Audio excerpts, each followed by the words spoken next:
And we're live. It's Free Energy Friday, and my God, what an episode. Welcome, Ashton Forbes and the Forby community.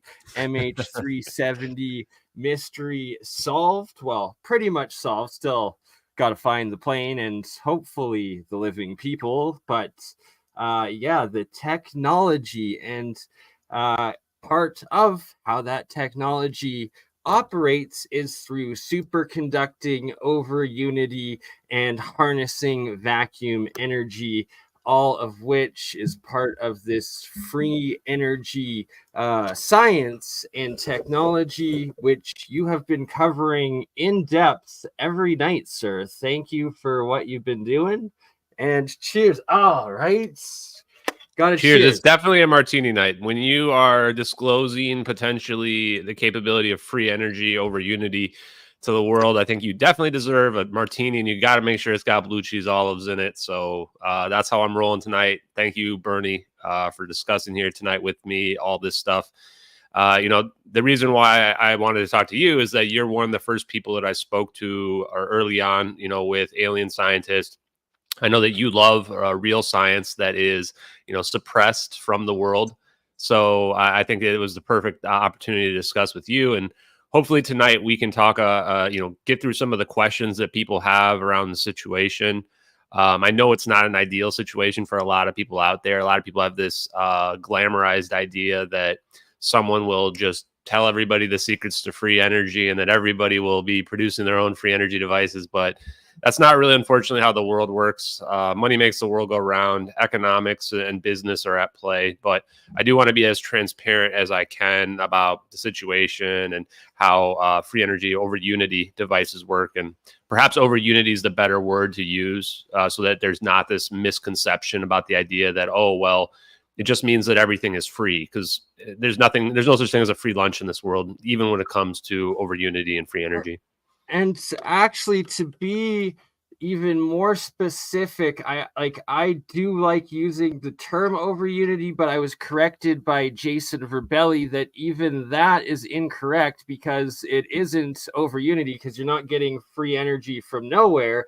It's just that you have a higher dynamic open source system that is taking the energy from a different open radiant source, such as just heat energy in the gas around you in your environment, or whether it's light energy, sound energy, static energy, aka DC current, radio waves. There's so many different sources of it, and all it is converting that radiant, free, everywhere existing energy into usable electrical energy within your system, circuit, and load. Yeah. So on that front, I mean, that was a great way to describe it. I want to describe the concepts to people. So as I said, I signed an NDA, so I will never be able to explain exactly how the particular device that I was told how it works. I won't be able to explain that to people. But I think explaining the concepts can help, because like you pointed out, I think there's multiple ways to produce over unity. I want to inspire people to make their own devices, invent their own devices, if that's what they want to follow. These is not some simple thing that anyone's just going to do right at the, at their tabletop. You might need specialized education for it. I would say it's equivalent to trying to build like a cell phone. It's not something you're just going to pick up and go, oh, okay, here's the schematics. I'm going to piece that together. But what I want to say is two things. First of all, is the idea of entropy and negative entropy is very important. So the idea of entropy would, like, if I have my system, my closed system, let's say a solar panel, and there's a certain amount of heat energy that's lost in the solar panel as it absorbs the energy from the sun. That would be entropy. Potentially, we're losing energy from that system. So it's never going to be perfectly efficient. So it's always going to have some efficiency level greater than 100% of the energy it's absorbing. Negative entropy would be this idea that you're actually inserting more energy into the system from the outside source. And in this case, that outside source is, I guess, the quantum fluctuations of the ether or of the vacuum, which I refer to as the ether. I'm just going to pause you quickly because, in fact, the example you're giving is the second case where a solar panel is actually that negative entropy, it's getting the outside source of energy from the sun, and they won't. It's like, oh, we're gonna just label this as green energy, and then, oh, it's open source, and and trying to confuse people into the fact that that is no different than any other system. And a major part of how the system that's in place, this control grid and waste of energy by the fossil fuel cartels and all of that, is that they make this, as well as cars, the car manufacturers and everything, they don't allow any innovation that is greater than 20% new efficiencies, right? So you're not allowed to come out with any invention that has a reduction of energy usage and efficiency more than 20%.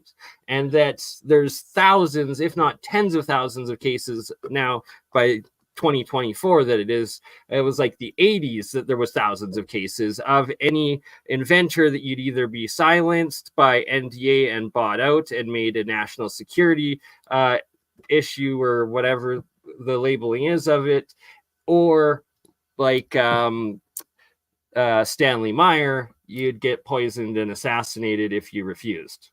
Yeah, and that's a great thing to bring up in general. Now, real quick, what I want to bring up as well is that the difference here is that these systems will be non-equilibrium systems. So you're actually getting much more energy in that's being locally inputted as well. Now, the system does require some input amount of energy, but the energy that you are getting pulled in from the vacuum state or from the ether, it can then be jerry-rigged so that it's actually, producing that energy that you need to get the system to continue to run. Thomas Bearden talks about this in his Meg as well. So that's generally how these systems work, is that they have some type of system where you can feed the energy back into it. And then the energy that's getting from the environment in this situation is more than the total amount of energy that it needs to run. And this is how you get to coefficient or performance greater than 1. With respect to what you said about there are these caps that don't let things get more efficient, especially with cars, like miles per gallon on cars.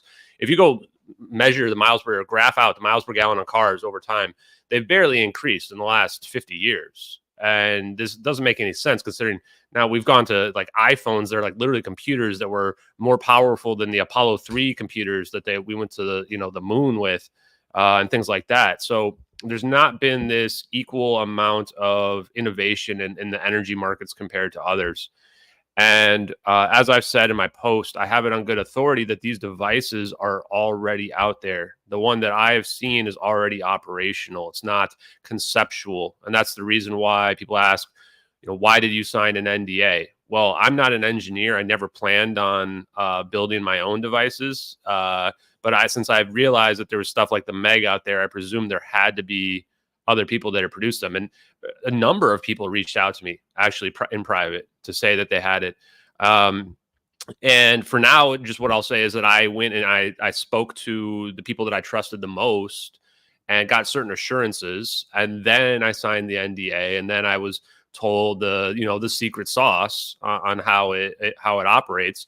And given what I had learned already independently, I had realized that this is the real deal. And again, I was given assurances that these devices have already been produced and sold to people that are out there, potentially dozens of them already. And so you can now begin to understand the situation a little bit more. So what people might ask, what I would ask is probably like, well, why has it not been out there? Why has it not been kind of commercialized? Why has this not already occurred? And this is where it gets to be it's a lot trickier than what people imagine. Like there are, in my opinion, devices that have already been patented that people have tried to push, and they get stalled for whatever reasons. They either get, disinformation against them, they get bought out. Some people might get silenced in general. And there's different paths then in terms of what has happened. But if people were to say like, oh, well, you should make it open source. First of all, it's not up for me to decide. I'm not the inventor of it. And I think that people deserve their intellectual property. But at the same time, like even if I did that, then I don't think there would come to fruition. The thing that we're missing is what's the business model that allows it to be commercialized to anyone, as opposed to just to the people who are in the know, which is what I think is how it works right now. And that's something where I think that's going to be the challenge. You know, that's what's been missing this whole time.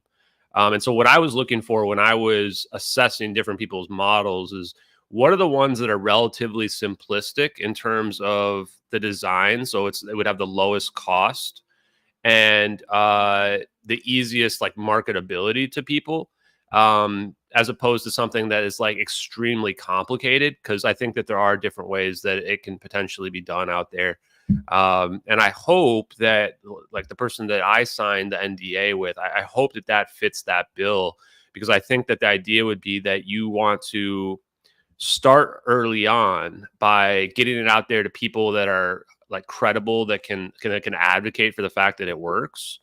And then from there, make it cheaper and cheaper over time as you like kind of make better and better models for it. And then get it to a point where it can be accessible to like anybody. But honestly, from what I've seen, and this is just my opinion for now, so don't hold me to this, is that even from the potential price points, theoretically, like it seems like it could still be pretty accessible to a large number of people that are out there. Just because the amount of money you would save from your electric bill month to month adds up pretty damn quickly.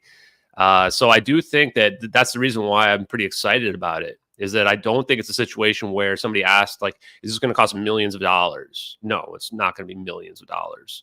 But it could be tens of thousands of dollars. So I keep telling people, like, think in terms of the price ranges of cars, where they can, you know, price range of car can be down here or up here depending on performance. It's like into private industry that uses a lot of electricity, like agriculture, like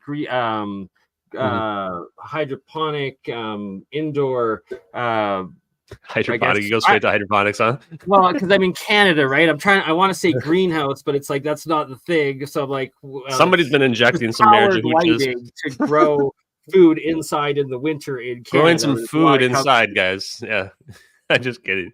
Right? I got you. Whatever you want to do with it. In Canada, it's legal to grow the marijuana now. So I guess, yeah, in Canada, for instance, where it is legal to grow marijuana now, there's a lot of these industrial grow operations that have extremely high power bills, that something like that, if it fully works and reduces your power by 95% a month, and your bills several thousand a month, well, it's going to pay itself off in no time. And you start implementing it through the industries. And then, like you said, the next models, the price keeps going down. The more people buy it, the cheaper it becomes to make, the better the more the information gets out there, the more people start working with it, applying it, making new breakthroughs, bringing the price down, continued, so forth and so forth, like we have with computers and everything else. On that front, yeah, I can see that there, you know, especially in business, business to residential or business to consumer is one model, you know, in terms of going to individuals. But then you could also have business to business. So, you know, like you said, there could be like a grow operation, or let's say a industrial park or a business park, you know, and they want to power their whole business park.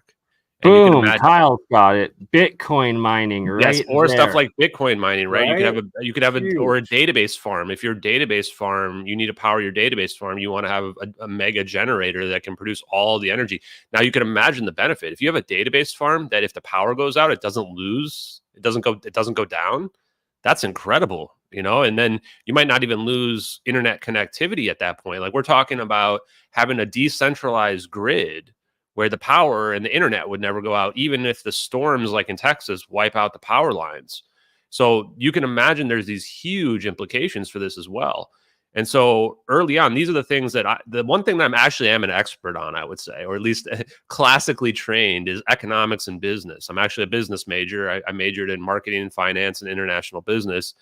And these are the things that I think about. So, you know, with respect to the person who developed the product and can engineer it, like, that's their expertise. And that excites me because I've been learning all about it, and I've been learning that it is real.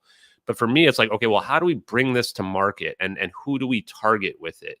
That's what I'm working through. So those are actually going to be miners, boom, and Canadian pot growers. Two markets. Big markets. Crypto, Bitcoin miners, and Canadian pot growers. Those are going to be the biggest dealers, probably. But this is the And thing too, neither of where them trust the government. So that's right even there is better, you're in, even better. right? But this is, yeah, and I think that that's going to be some of the next announcements is like, what's the business plan? What's the rollout strategy?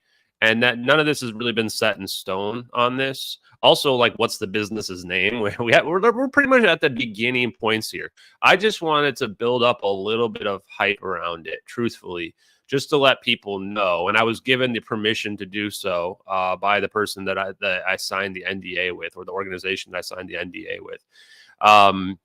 Because the truth is they want the information to get out there as well, but they want to do it in a controlled fashion. So a lot of people would say, like, are you going to get killed or whatever? And the truth is, guys, have you been seeing what I've been disclosing before this? Like, compared to like teleporting an airplane and the government stealing an airplane, honestly, this is kind of lower on the risk scale, if I have to be honest with you. I mean, it might be bigger impact, but like, we were messing with some pretty hardcore people. So I'm not too worried about that in general.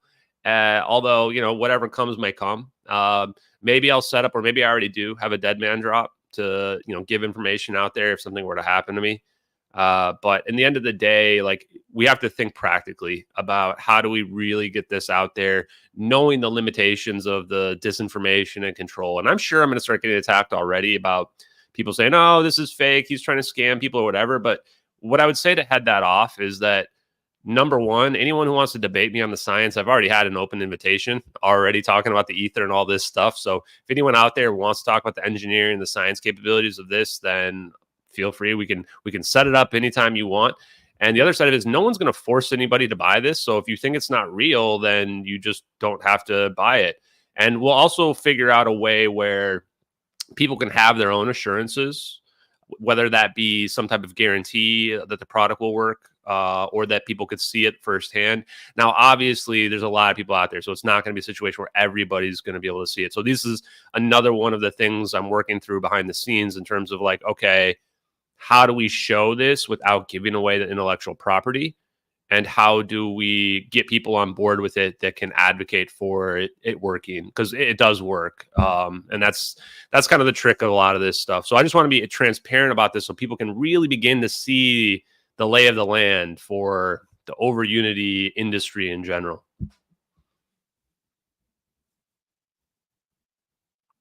That's awesome, man. And it's that I understand in your position, especially that it's like you're an outsider coming in to sign an NDA, just right. That it's not that it's like you're signing something with the government, you're signing something with an independent inventor, so that inventor has the guarantee that his invention is safe and that he can then teach you and show you it, sort of thing. Yeah, he or she. We don't have to be sexist here. He or she. Sorry, I'm correcting myself right as you. There are female engineers out there, Bernie. 100%, plenty.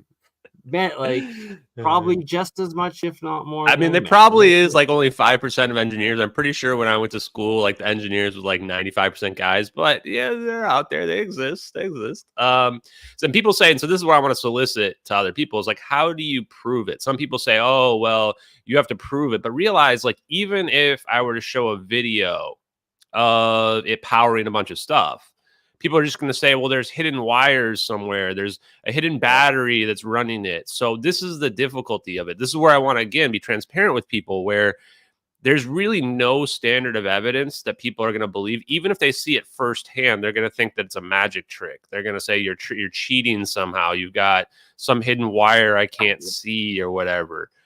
So really, that's why, in my mind, you're the only way to get it out. Laws of thermodynamics. It's impossible. Well, that's why I literally addressed that right off the bat, because I wanted people to realize, like, no, this is exactly how you have to understand the laws of thermodynamics to understand how this is possible. But this is why, in my mind, the only way this can be proven is you just literally have people buying them and you give them the assurances that this is going to work. And then they run it for like a month. And they're like, okay, guys, I've been running it for a month and it's still going. So, you know, that there's no secret battery in there that's still going a month later.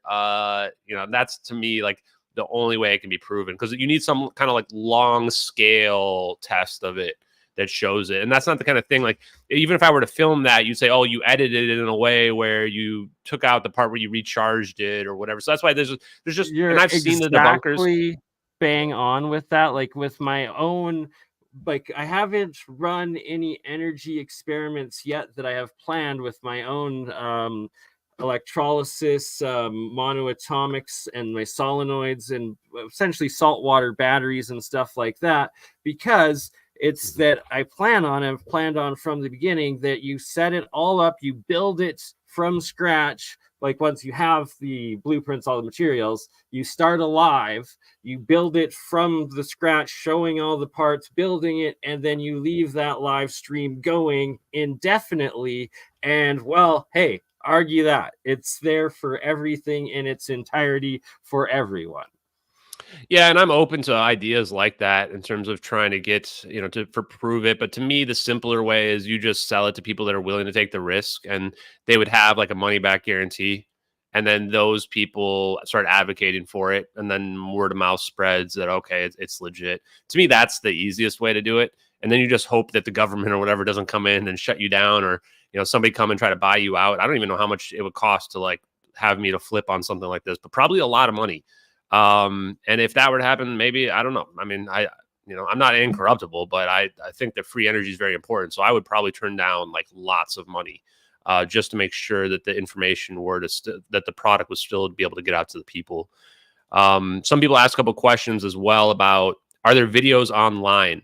So with respect to this device, I don't think so, but I truly believe there are videos online that do show over Unity. I will admit that probably 95% of the ones claiming over to Unity are not actually producing real over Unity. And if you were to like plug them into a load, they're not going to run forever. But I think that there are ones. Like I even think that the Floyd Suite one that I showed a video of, Thomas Bearden was narrating it. I think that was a real over Unity device, but that goes to show that that's been out there since 1987. That's almost 40 years ago. And that wasn't enough proof for people, even though we literally were staring at a device running 3 100-watt bulbs and a fan from just the vacuum, because people just assume, oh, well, they must have cheated or something like that. And this, again, just goes to show the complexity of, even if we were to recreate that and show a video of it doing that with this device, people still aren't going to believe that it's possible or believe that it's real. And then one thing I want to repeat as well real quick is that I never expected that the whole MH370 investigation would lead to free energy, which is why this has just been such an incredible story just from me living through it. I was watching a clip from Dr. Greer. I think he was on Sean Ryan, or no. He was talking to Dana Carvey, and he was saying he doesn't watch like sci-fi stuff because like he like lives through his sci-fi stuff. And I actually feel that way as well, where it's like my life has been a sci-fi TV show.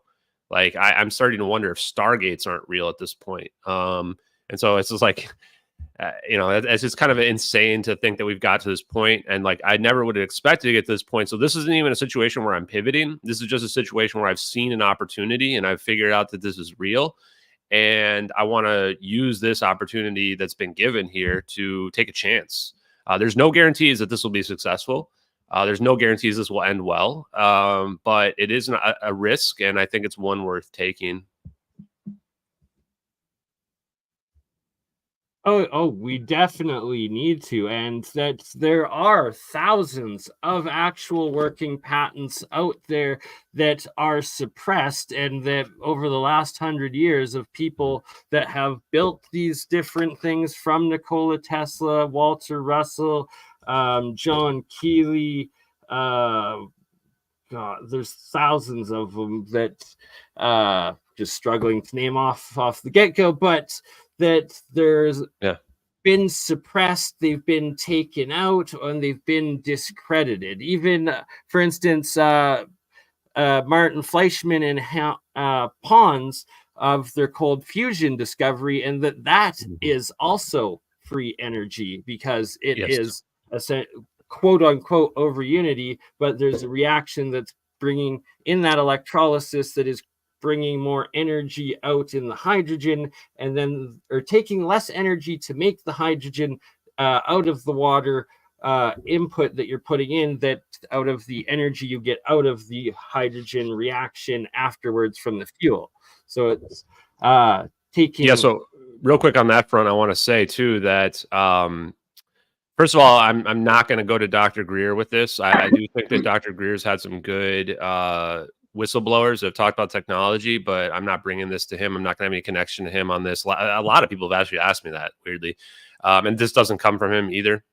And then on the cold fusion side, though, that Dr. Greer did an interview with Paul Size, I think is how you say his last name.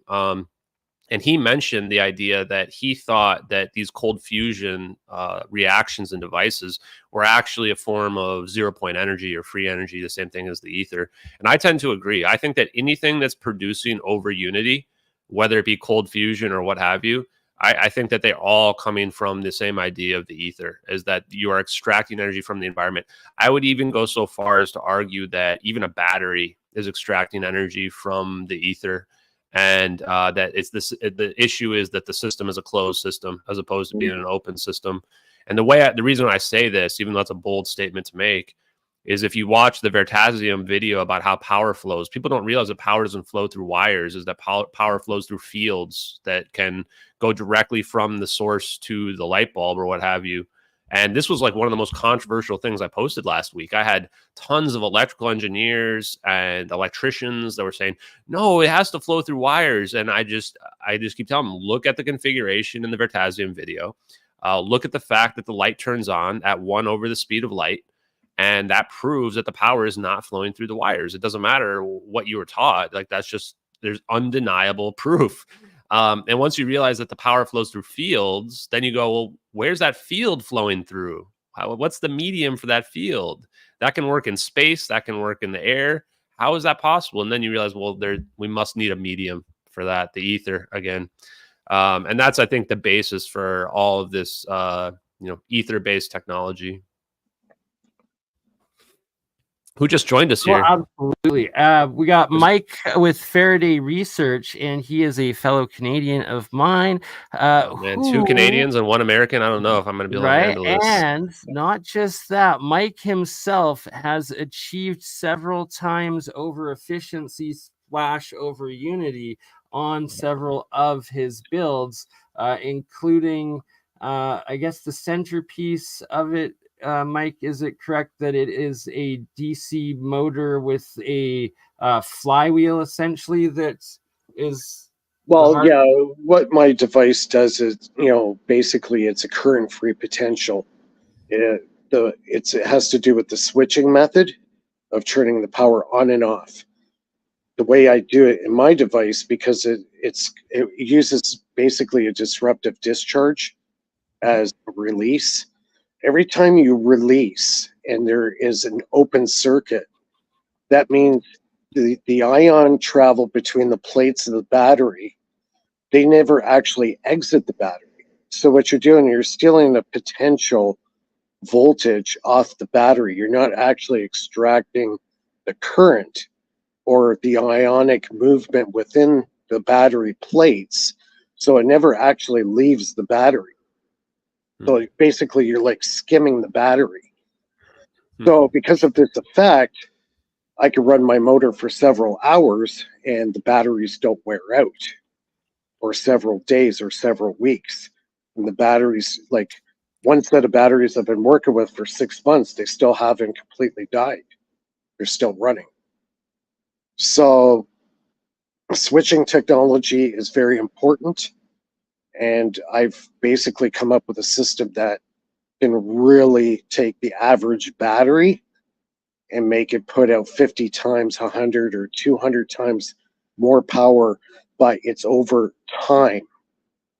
Not at the event of creating power. The over unity comes with the time.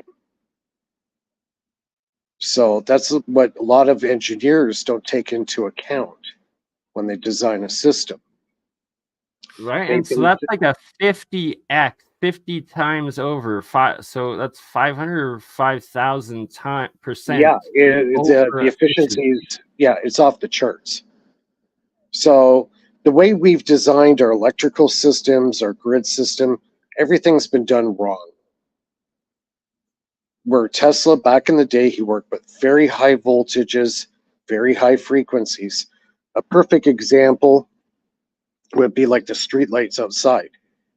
You know, how many kilowatt hours those streetlights put out. If you were to change the frequency, say from the standard North American 60 hertz, say you made those lights run at 200 hertz. Well, guess what? You just made the efficiency of that light way higher than it would be at 60 hertz. And the amount of savings and, you know, the amount of fossil fuels needed to keep those lights running is greatly reduced. So that's just one of many examples of how what we've built today in our world, you know, we're running at the wrong voltages, we're running at the wrong frequencies.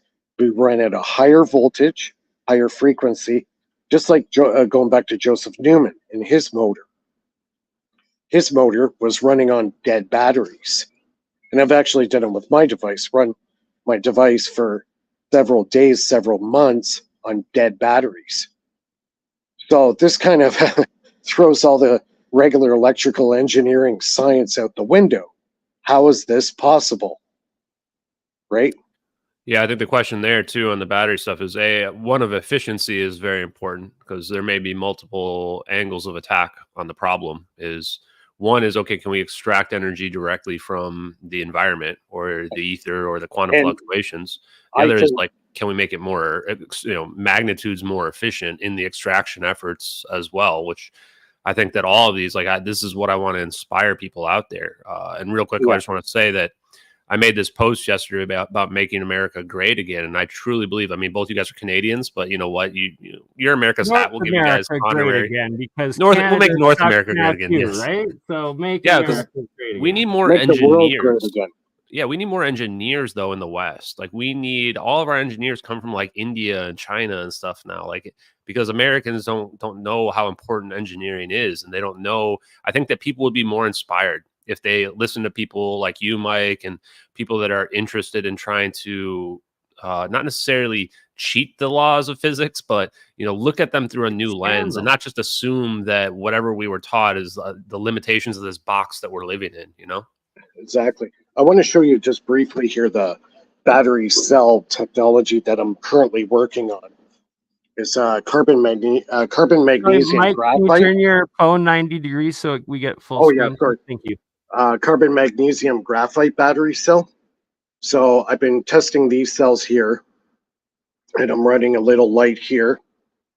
And these battery cells have been running for 4 months, nonstop. So I've almost perfected it's a solid state battery, by the way. So I do believe these batteries are exhibiting some kind of quantum tunneling, because technically these batteries shouldn't work at all, but they are. So it's getting its power. This is a 12-volt chaser light. It's running it. So you're extracting blood from a stone here? Basically, there's nothing that should be coming out? Yeah. Yep.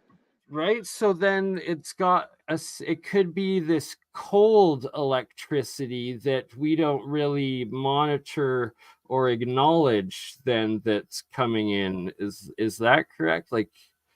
What's your thought on that, Mike? Well, the quantum tunneling exhibits where there's ion flow, where technically there shouldn't be any interaction of going from the anode to the cathode, but the ions are actually making it through this barrier and actually traveling with no means of, an electrolyte or, something to push it through, right?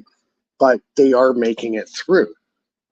And, the fact that these tiny little cells have been running for 4 months or 3.5 months now, is just quite amazing, to me, that I could actually get the battery to perform like this.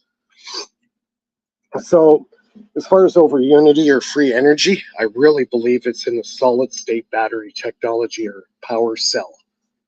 So I've got big plans, partnered up with somebody, and we're going to make large scale. They're going to be like tiles, like 12 by 12. And I have some other precious metal materials that I'm going to experiment with to see if I could get the potentials higher. So I got a bunch of material on order now, plus the plates, carbon graphite plates, magnesium, a whole whack of materials. Magnesium's a good one. So for all of those that have been asking and mentioning the Walter Russell periodic tables that Terrence Howard brought up in the Joe Rogan interview, they're actually a key tool in applying to what Mike's working on here, with where the metals are on the octave on that repeating loop going over, because you want to get two metals as far apart on opposite sides that you create the largest electrical differential as possible. So if you have say what I guess aluminum and copper, or I guess so copper and silver on the same side, but copper is closer to the center where silver is closer to the outside of the shell, the further side, so that when you use copper versus silver against aluminum, you'll get more of a charge differential from the silver than you will from the copper, because there's more ion or electrical. It's a what's the word I'm looking for? The polar opposite of itself. Inverted opposite, differential in materials. Like there's one guy out there that's been doing this stuff. Unfortunately, he passed away in 2021. He had a great cell technology. He had cells running for over 4 years nonstop. He was using a carbon graphite and then a carbon silicate combination. And he had some even how he used the battery was very similar to way I'm using the batteries, say in my pulse generator. I call it's a reactance generator, basically. And the switching method, he does that too with the cells. It would be like 2 seconds on a load and then 7 seconds off. 2 seconds on a load, 7 seconds off. And if you keep that cycling going like that, there's no reason why those cells cannot put out power for 4, 6, 10, 20 years, provided that you use those cells in a proper manner. Instead of pulling just a load off it, you'll kill a battery, any battery. You dead short a battery, you kill it. Same instantly, thing, right? And so that's what's so funny. A lot for anyone out there that's ever purchased a new electronic, and they used to and sometimes still say, oh, you got to run it all the way down and dead and kill the battery the first time for it to work really good. Well, it's like they're literally telling you to kill your battery, which will do permanent harm and might kill it. That depends on what type of power. If you're putting negative energy into a regular battery, you have to discharge it completely. This is what John Bedini was talking about for years. He says you cannot put a negative energy charge into a positively charged battery. So you have to discharge it, and then after you discharge it, you charge it with the negative energy. So now you've basically reformatted the battery to accept a negative charge. Now, from there on, then you have to continue to charge it with a negative charge. If you try to charge it with a positive charge, it's going to kill the battery off. So it can't be both. It has to be one or the other. So he said he would use a positively charged battery to run the Bedini motor and charge a battery with negative charge. And he would never swap the batteries, because the second you swap the batteries, that positive charged battery that you were using is now going to get destroyed by the negative energy. So it's counterintuitive to do it. So you would have a stack of batteries that are negatively charged, have another stack of batteries that are positively charged. So if the batteries that are running the motor start running low, you take the negative charged batteries, run that through an inverter, and use a regular battery charger to charge those primary batteries. So that way you're not destroying the battery. So a lot of people get that wrong when they're doing the Bedini system. But so let me ask you a question, Mike, on this. So because I think a lot of people's questions and a lot of people's criticisms are on the approach of, telling the world. Are you willing to give away your work for free? Or is this a situation where, you would want to be able to profit off of it? Well, I've got over 460 videos on my YouTube channel. I pretty much have disclosed everything that I've done, with the pulse charging and the reactance generators, everything that, like I said, I've been doing this for a few years now. I've got, a pretty good following, 3,000 subscribers. I got text messages, emails all the time. They ask me questions. I give them my personal opinion. If they like what I say, great. If they think I'm full of crap, okay, whatever, move on. You know what I mean? Well, I'm just one man, and I don't have all the answers. I'm not, the end all say all kind of thing. I always encourage every person out there that makes criticism to say, have you actually done any experiments? Have you been on the bench? Have you actually tried any of this stuff? And most of them won't reply, because all they're out there is, they're just trying to needle at you. But you know what? I put what I can out. If there's just one little thing that resonates with you and actually helps your project to make it better, hey, all the power to you. You got something out of it. Yeah, that's the part where, because I think a lot of people don't realize, I think that giving the information about how the concepts work, that to me seems like, sure, no brainer. You're educating people. But if you come down to actually a specific configuration that you can patent or that you're going to market, that's now, I think, in my mind, you've broached the line of intellectual property. I think that no one's under any obligation to work for free. That's my opinion. I mean, I don't think a lot of people out there wouldn't say that they work for free, and everything out there is work. There's no such thing as free anything for the most part. Everything costs something out there. And this is just how I want to address people. Go ahead. Yeah, the one big problem with the U.S. Patent Office, they have a Section 113, I think it is. It's a provisionary thing where any patent that goes through the office, it gets a classification. So say if it's a over unity device or a free energy device, it gets screened by the U.S. or the military industrial complex. If they deem it as a national security risk to the status quo, it will be basically blackballed, and you'll never see the light of day again. And it's happened actually to a couple of friends of mine. Norman Mutan, he had the MRI device that basically got, okie dokie from several universities, Georgia Tech, MIT, a few other, but all those institutions, they wouldn't sign off on it because they're more worried about their reputation, right? Some tests were showing COP of 40. Some were showing COP of 18. But the second he filed for the U.S. patent, they deemed it a national security risk, and it is shoved in a drawer somewhere at the U.S. Patent Office for the last 30 years. And it'll never see the light of day. So if you have a system that's already rigged against you, the last thing you want to do is go get a patent, because it's going to get blackballed. So why even bother? Why would you, waste your money and your time and your resources, like poor Joseph Newman, that actually took it to the federal court and still lost, even though that he had the best engineers basically in the United States say, yeah, this machine's for real. It is over unity. It's putting out more power than is going into this machine. And they proved it time and time again. Still, they would never issue him a patent. So he's kind of the poster child of this. Don't get a patent.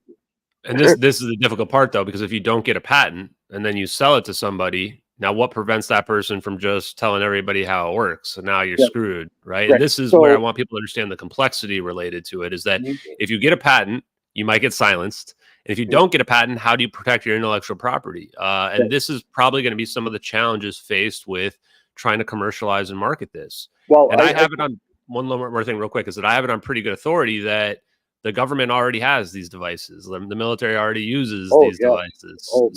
Because of what you just said. Yeah, most definitely. Actually, I just saw a really good, it was Energy from the Vacuum series. They were interviewing a guy, William Doyle. And he was talking about his father was affiliation with a company back in the 1950s in Toronto, a company called DesignX. And they were working on Project Silverbug, the Avro Arrow. They were working on missile projects. They were working nuclear energy, and also the three engineers from Britain that were involved at Space DesignX.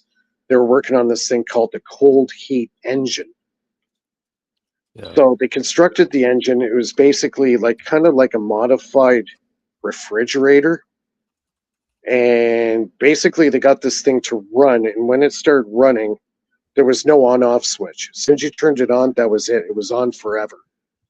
Yeah. So by 1954, and Shell gas was all over that place. All through the Avro Arrow, Project Silverbug, the Avro car. They were living there. They were watching everything. And when they developed this cold heat engine, it basically, 1954, coal, fossil fuel of all kinds was basically obsolete. And it was fact. Yeah, it's probably been for a long time, right? Right. Like a really long So time. since the mid 50s, fossil fuels basically been obsolete. And I just want to address, because I think I'm going to get this all the time, that people demand that people give their intellectual property away for free. I'm just going to be honest with you, that's not going to happen for me in this case. If you want to criticize me for that, then you can go nuts with it. If people want to give their work away for free, if people want to work for free, they can totally do that. What I'm going to do is I'm just simply giving away the concepts and the science and how it works. Whether you believe it or don't believe it, you can take it or leave it. But to demand somebody give their intellectual property away for free, to me, is just completely anti-free market. Yeah. And that's like saying that you should, that's like me asking you should work for me for free as my slave. Nobody would agree to that. And everybody would think that that's wrong. So when you say you should give it away for free, I want you to think, would you give your time away for free? Would you give away something that can make you a bunch of money for free? I think that most people would say that they would, but when it comes right down to it, they would not. Yeah. And that's kind of the rut we've been in since, God knows when, because we, all of us that are inventors that work with this stuff, we know the system's rigged. We know it's rigged. 100%. And it's very discouraging. So, in desperations, a lot of people are out there and say, okay, if I can't do anything with this and I'm trying to make a better world, the last thing I could do is give out bits and bytes of the piece of the puzzle. And if you have any, intellect or engineering skill, you should be able to recreate this. Like even John Bedini said, I'm not going to give everything to you. I'm going to give you the general operation, how it works. But in the end, you got to figure it out on your own. Yep. There's no glory for the lazy. Exactly. A lot of people too, it's just that, it requires highly specialized skill in order to build some of this stuff. And people just think, oh, I just should have it for free. I deserve that your stuff for free. If you want to, you've been taught the science and how it works, go figure it out, go make your own. And then people go, oh, well, I can't want to do that. It's too hard. Well, exactly. That's why things cost money. That's how markets work, no matter what type of economy. So exactly. Like when I got into this, I didn't know any electrical. I never went to school for it. I'm a machinist by trade. So I got into this stuff, back in early 2000s. And, I started little by little. I started watching videos and reading schematics and basically self-taught. And, to me, seeing is believing. So if I build a device and it's getting the effects that people claim that's getting the effects, then you know what? I believe it because I see it in front of me. It's real. So that's, I go in with a non-bias. If you go in with a non-biased approach and say, okay, I know general physics, how things are supposed to work, but what happens if you start going outside that box? Yeah. What kind of questions are you going to ask? Why is this happening? That's when the real research starts. Because you can't go to a textbook and get an answer. Scientific breakthrough is by going outside the box. You're not going to get a breakthrough without breaking through the realm of what the norm used to be. And then by definition, you will get resistance by the establishment that is that system for breaking out and presenting something new. 100%. And it's the only way. And here's the part too. I want to give another example. Remember LK99 from last summer? That was theoretically open source. Like they said, here's how you can produce LK9. What happened? A bunch of people went out and failed to reproduce it, and then they all determined that it was fake, and it got brushed under the rug and suppressed. All the ones that did, but they got suppressed or claimed that they were bunk. And this is the part where people literally do not understand the concept of open source and how easy. Just because something's open source does not mean it can be discredited. Does not mean that it's going to be proven. So this is the number one thing that people misunderstand about how the world works, is they just think, oh, well, if it's open source, it's going to be impossible. If you put it on the blockchain, then it'll automatically get out there. No, it won't. That's literally how they've been doing it. People have been doing it. The thunderstorm generator has been open source for years, and it's gotten essentially no attention. You guys have to realize the world is not as simple as that people have in their idealistic mindsets. You have the only way to get it out there is to actually have products in people's hands that they're literally using and then advocating for. Simple as that. Yeah, it's a very complex thing, and it's nothing new. You know, there's been a few inventors in the past that were killed ultimately for their inventions. Floyd Sweet and what's his name? The water cell engine, Stanley Myers. Stanley Meyer, there's several others as well. This is the part where people don't realize, like, there's a history of people that have created over unity type devices or alternate fuel source devices, and it generally doesn't end well for them. Like when you start messing with people's money, that's when they start getting at you too, right? So if you start trying to put it out there for free, that's probably the most dangerous thing in my mind that you can do. I think that the best way is a selective, slow approach where you start getting it out to the people and you start, acclimating people to the idea of it. And then it starts to become more and more accepted. And then it gets to the point where they can't hide it anymore, where people just generally know that it's out there. It's like, you can only keep a secret so long, right? Exactly. It's going to get out. But they've been keeping it secret for a long ass time. Like, I think this stuff is going back like 50 years or more. It's pretty scary. Longer than that. It goes back to Tesla. The Engineers League of, the Electrical Engineers League of Britain or whatever, they had a meeting back in around 1919, just before Steinmetz died. And, with the work that Tesla was doing and J.J. Thomson and all these great engineers, they pretty much came to the consensus that, within a couple of years with, Tesla's work and all that, that they would actually be able to build a motor generator that didn't need a power source. So, and it's in writing, and it was from Oxford University, Dr. William Henry. He was the head of that conference that they had. And, they had a meeting that night, they had dinner together, and they discussed what is possible, what we could actually make. And that's what they said. They said they can make a generator that does not need a power source. That's mind-blowing. I want to address a couple things real quick. There's a couple questions in the chat, and one thing somebody asked me about, side note on the MH370 stuff, the plasma stuff, apparently vetted, looked into that.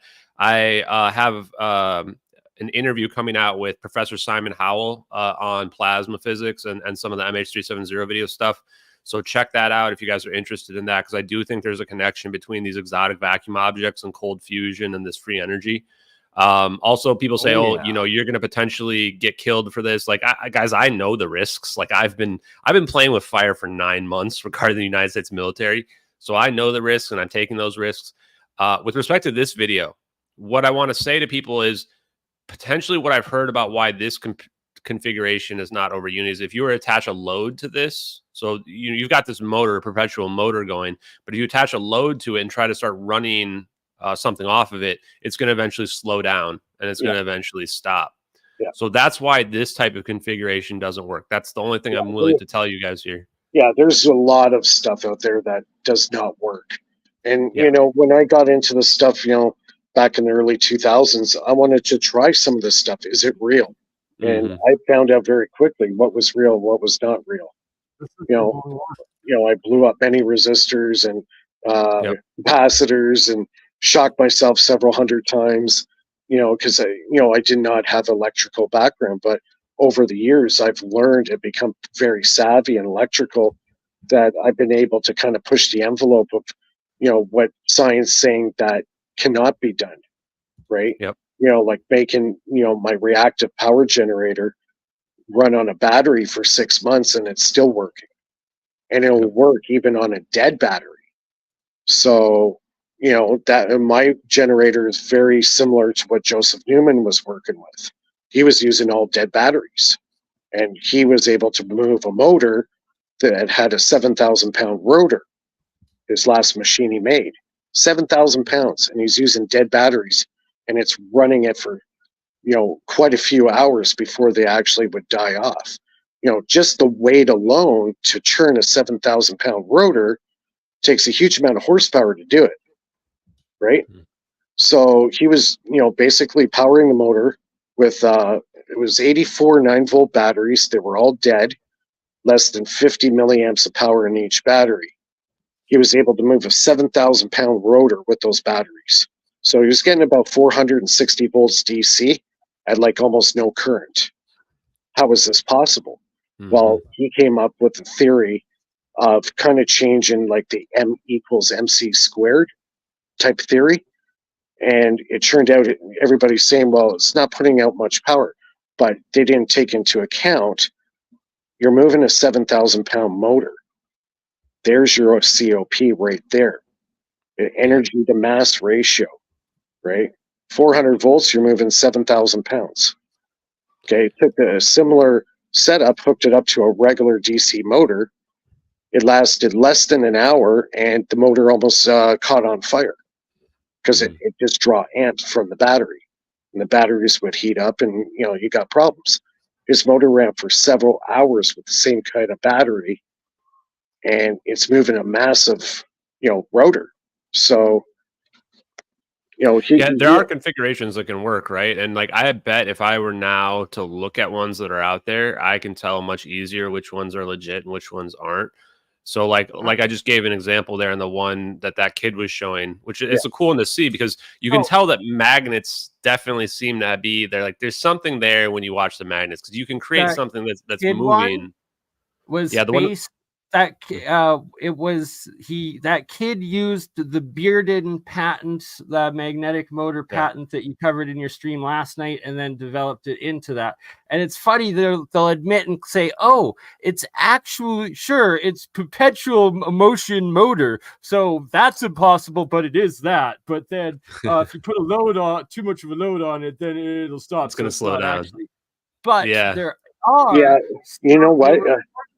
The only perpetual one sec.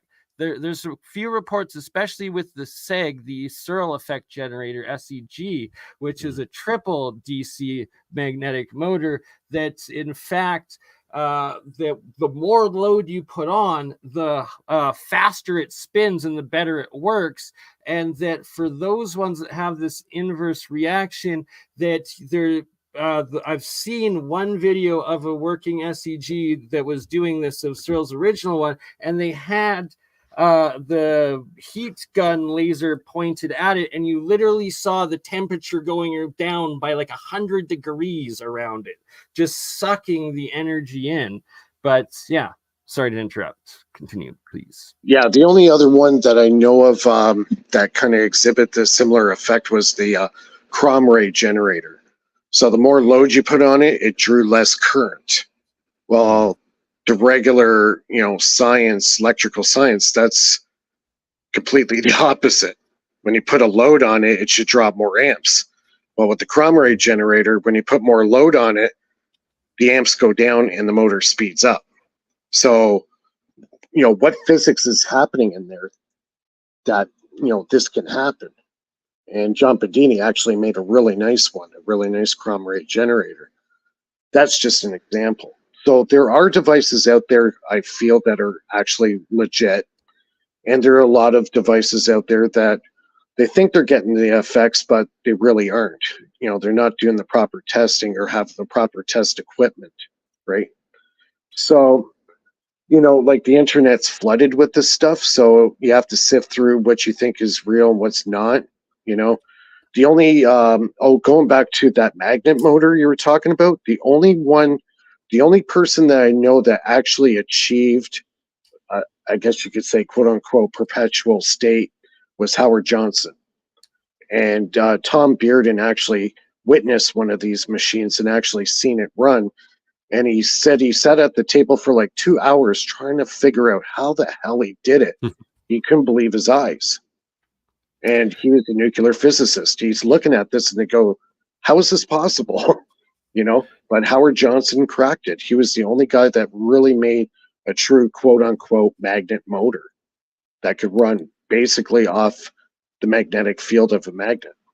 Yeah, and what I can say is I know for a fact it's 100% possible. Like I said early on, you weren't quite on yet, Mike, but I have signed an NDA related to it, so I can't reveal how it works. But I can say that it is 100% possible. Absolutely, I'm absolutely certain. And then to me, it's more of a matter of like, how do you prove it to the world without giving away the secret? That's the difficult part. Yeah. Because you want, it's your intellectual property. Someone made up a configuration that does able to put a load on it, able to produce energy and move on. And I don't know about the thing related to like that it would take less energy the more stuff you put on. I'm not sure about that, but I do know that it 100% does produce over unity. And yeah, then it just becomes more of a, honestly, economics and business question for how you protect your investment and how you protect your intellectual property. Because look, this is the thing I want to say to people as well that are skeptical or what have you, or the people that think you should give it away for free, is that imagine you have the golden goose laying golden eggs. What is your incentive to even let the world know? Like, you can charge whatever you want for it because most of the world doesn't know it's real, but in the end, the device works. So you can sell it to people for whatever price you want. So please keep in mind that the person who I signed the NDA with, who is giving this information, like, they are giving, in a sense, giving away the golden goose here by even making that information and telling me that I'm allowed to speak about it publicly.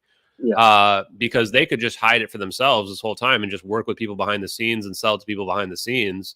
But they want the information to get out there, right? Or just put it on the shelf, right? Yeah. And for people to say, okay, well, where can you get one? More to come on that, guys. I mean, this was the first announcement that I've made related to this. So there will be more announcements. The first one will probably be what the name of the company will be that's going to do this, and then how to solicit serious people who want to purchase it, and what the stipulations will be. There will be stipulations because we do need to protect the intellectual property, especially early on. Maybe those stipulations will loosen over time as it becomes more accepted that it's real. But to begin with, there will be stipulations about what you can say about the device, not tampering with the device, things like that, so that you can't, because otherwise what's going to happen is people are going to give away how it works and what have you to the world. And that's ultimately is what's going to happen anyway. But, the idea is to minimize how long that takes to happen. And for it to reach critical mass where it can no longer be denied that it doesn't work. Yeah. You know what? I think with the internet and what's happening with all these inventors sharing stuff online, I think more and more people are legitimately actually achieving over unity. Because, I think so too. And, the fact that, there's probably 100 million people out there like myself in the basement, coming up with ideas and designing it and then sharing it with everybody on YouTube, and all that. It's like information sharing, right? Everybody's kind of conversing with everybody else and putting their ideas together to make a system that actually works. So it's a good thing in a way, right? It's going to get this stuff out there to say undeniably over unity is possible. Yeah. And imagine too that if it gets out there, what's going to happen? The first thing that's going to happen is that the same big companies that control the world are going to get access to it, and they're going to start mass producing it, and they're going to start controlling it themselves again. That doesn't solve anything either, right? So this is the part that people need to realize, because people are like, oh, well, and it will stop all the energy companies. Yeah, until they get access to it and they beat us all out, and then they start monopolizing it. Then it's just going to be the same bullshit we're already being stuck with. So part of the reason too for me wanting to put it out there is that I can get it out there hopefully in a way that will be equitable to people, at least in the long run. Now, I'm not talking about like tomorrow, Yeah. But, hopefully years down the line, as we start to get it out there, we can get it out there and not be an evil corporation. Like, I would probably make the motto of my company what Google's motto used to be. Don't be evil. It's a pretty simple one. Don't be evil. Yeah.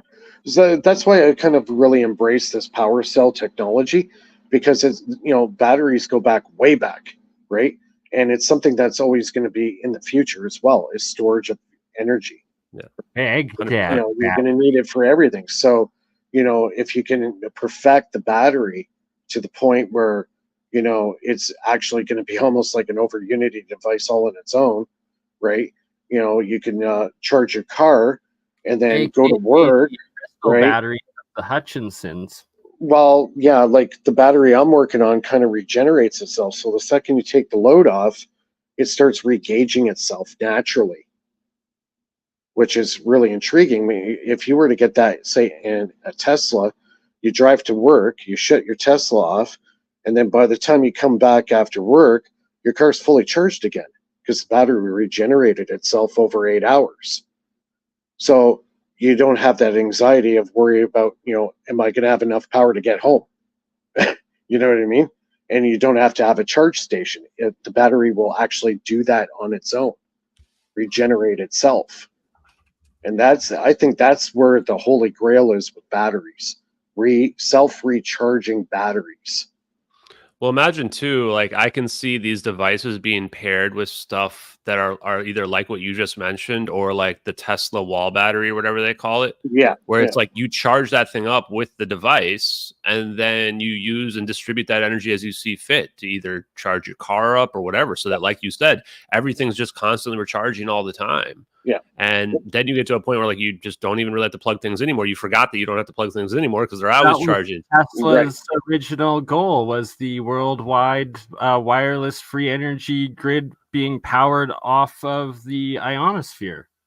Yeah. Well, like these batteries have, I'm working with polymers and reactive type metals and stuff.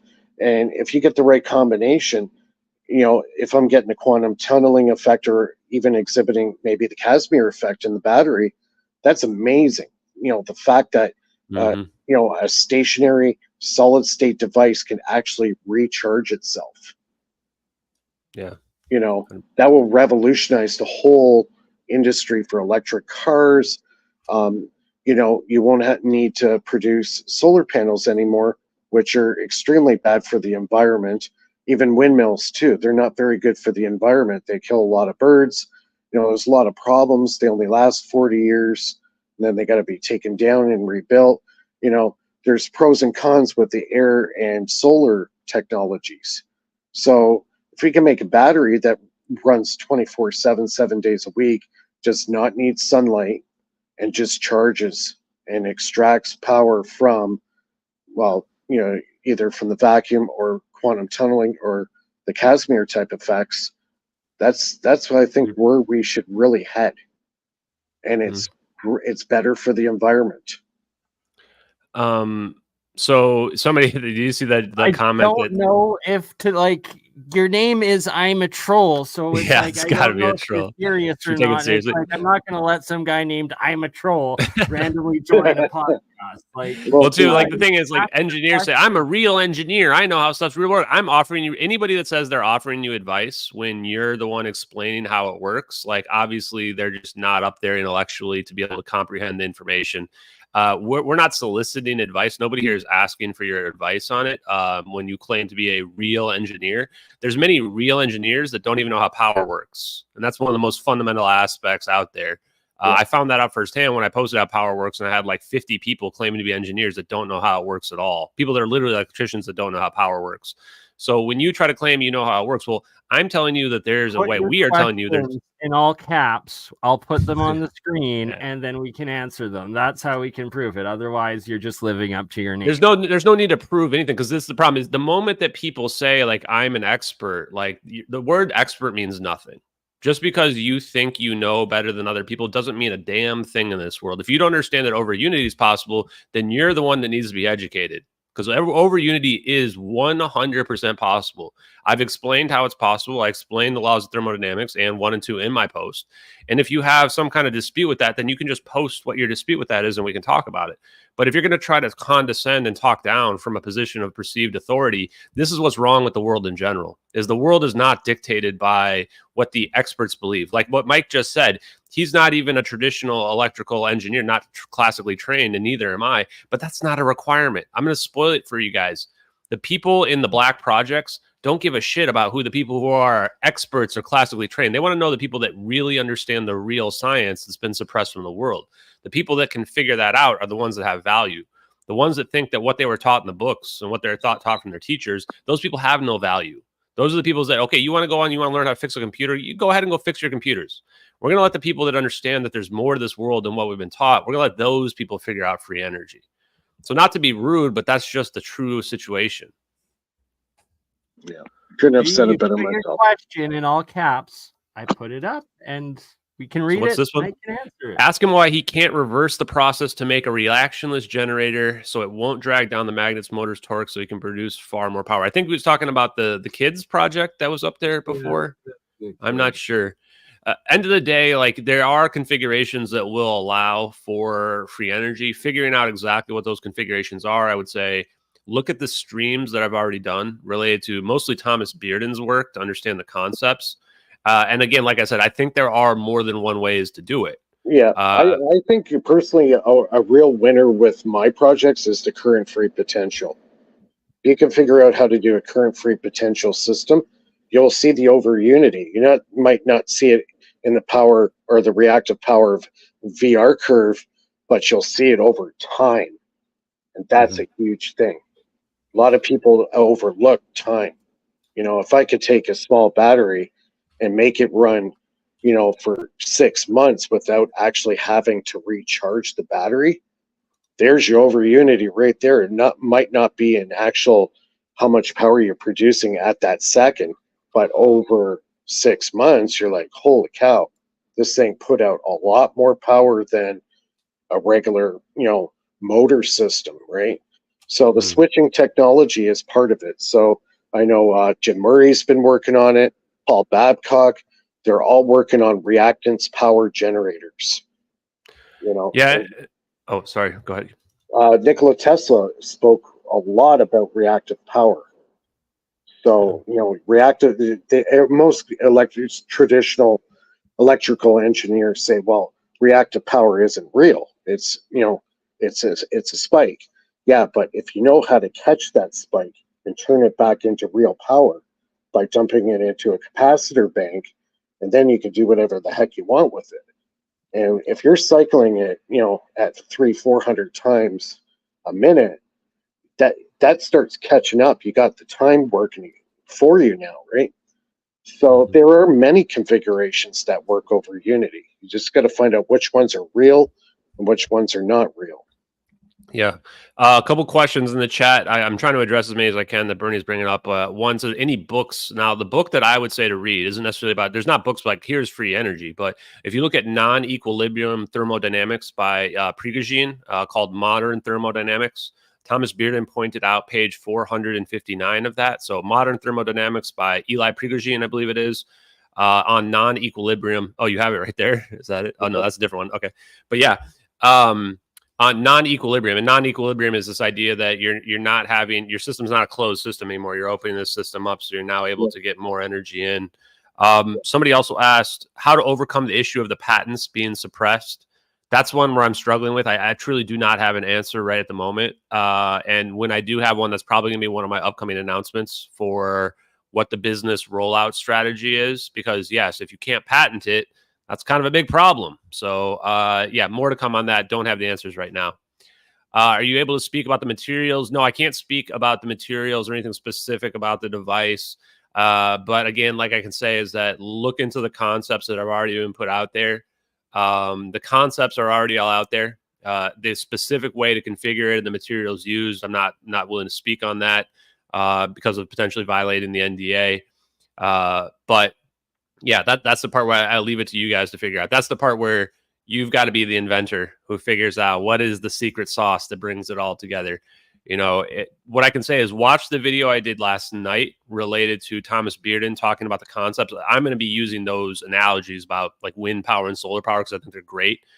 And also watch the Meg. I did a video a few weeks ago or a week ago about the Meg where Thomas Bearden talks about it for like 30 minutes as well. Those will give you the prerequisites that you need to be able to produce your own. And then what I would say is think a little bit outside the box. There's a secret sauce that's missing somewhere. Think outside the box. That's the best I can do for you guys. I'm sorry I can't give you more. What other questions we got? Let's roll through some questions here. I want to make sure people can answer questions that are out there.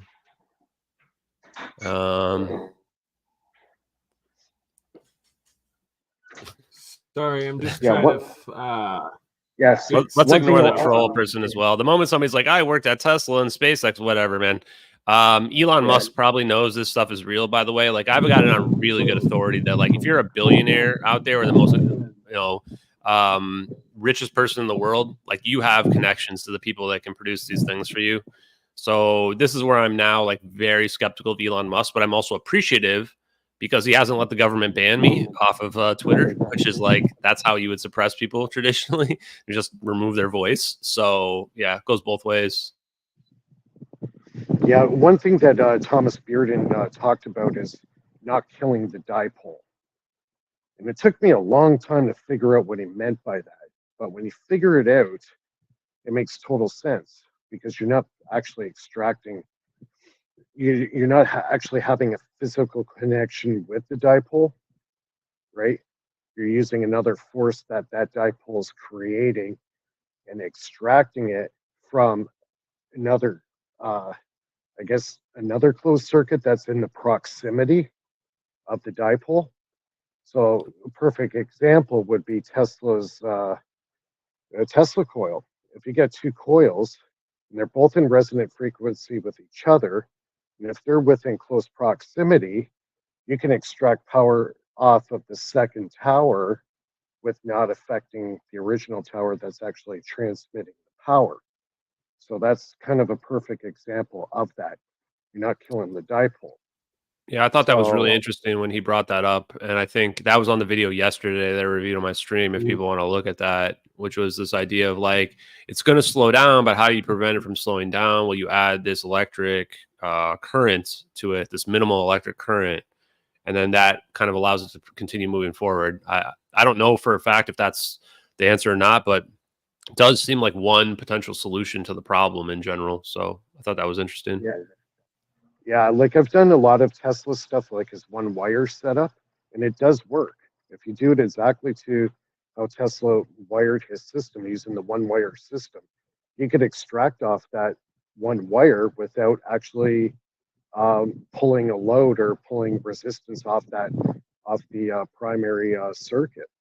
And it runs free, and you don't have to add extra power to the system. Everybody doesn't take into account all the energy that's in the space around the machine, because there's just as much activity happening in the machine and around the machine. So that's in free space. Well, we can extract from there.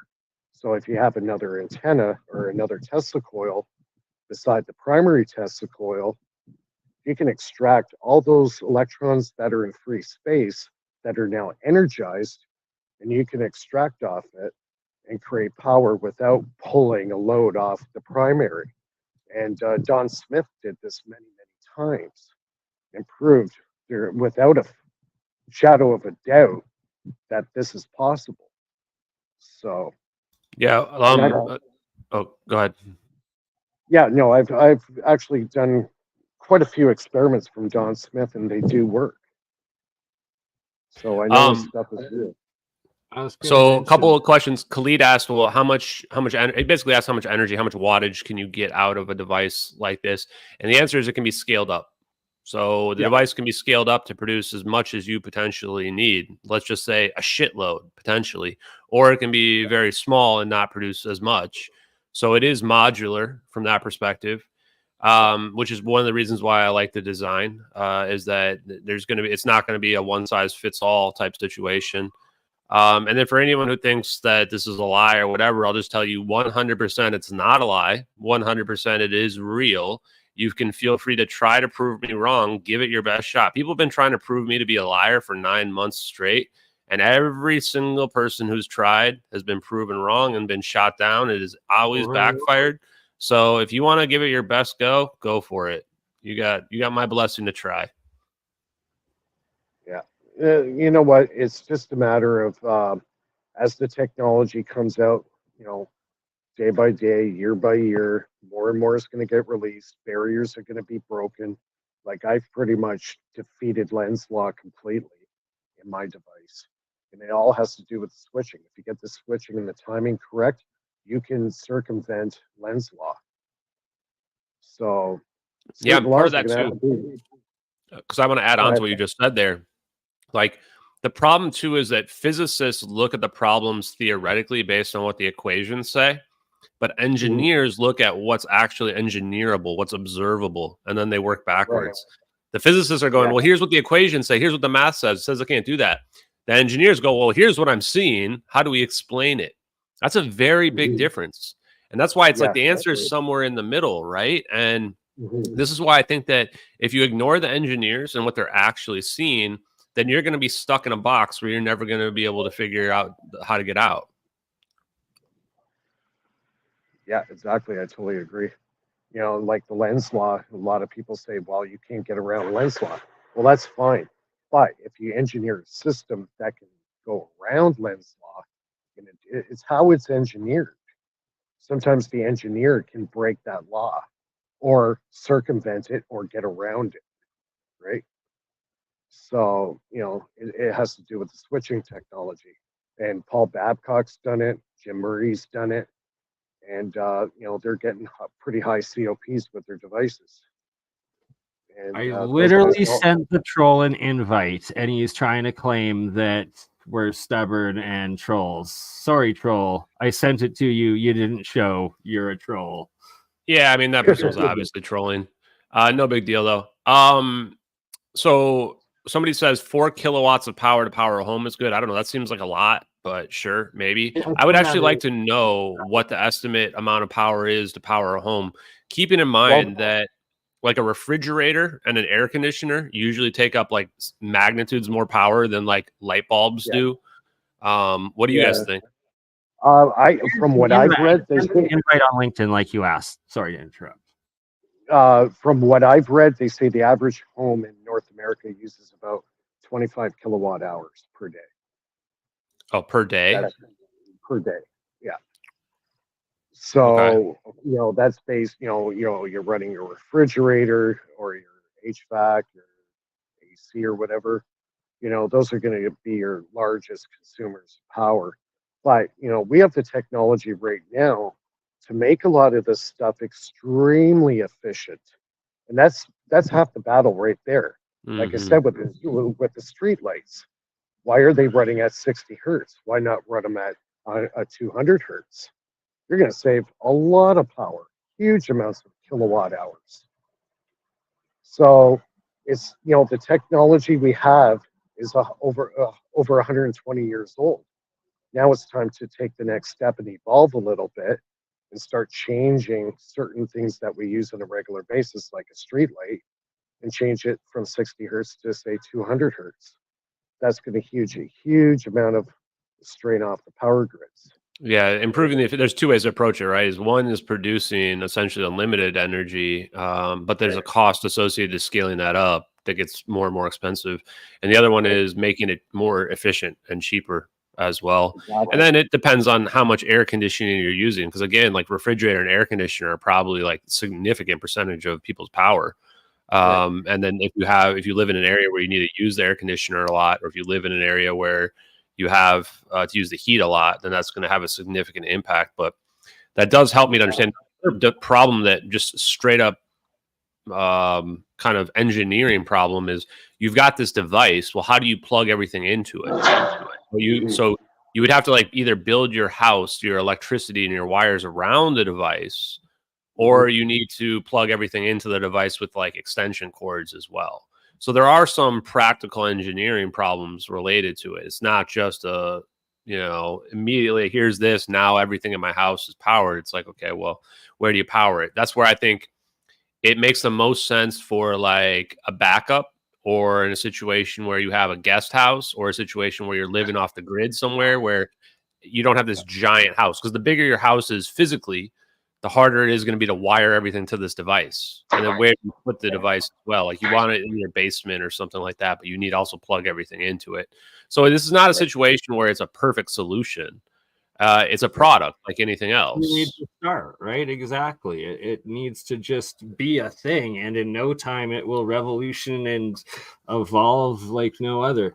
And to the troll, I literally sent it. I don't have a paid LinkedIn, so I had to request you as a whatever the hell they are, follow or anything. It's in the request. Literally, there's a message from BurnEye saying, here's be my friend or something, with the link that you click to join. It's pretty simple. It's not rocket science. If the person can't figure out how to join a StreamYard invite, then I seriously doubt they're any engineer worth talking to. So, I mean, it's not rocket science. You know, we're talking about little 5-year-olds can figure out how to click a link that says StreamYard invite on it. If you can't figure that out, then you most likely have no idea how electrical engineering works anyway. I also am not really interested in having people come up here and rage out with their CNN brains about how they think stuff works and just adamantly, you know, making assertive arguments of authority, because I get tired of all that bullshit. If that happens, that'll be a short. If it's like you can ask respectful questions, and if it turns into anything but asking questions and having actual scientific dialogue, you shall be booted. But we're here for science. No one's afraid of it being challenged here. Exactly. Are there any other questions in the chat? Let's see. Give me 2 minutes, Steve, and I will bring you up. How much it can be scaled up before it starts hitting the law of diminishing returns? I don't think there really is a law of diminishing returns related to this in general, other than the practical engineering of the devices themselves. So for the most part, I think that you can get it to a pretty serious amounts of power. That, you know, just depends on how big you want the thing to be. And then as time goes on and the engineering improves, presumably the devices get smaller with the output getting higher.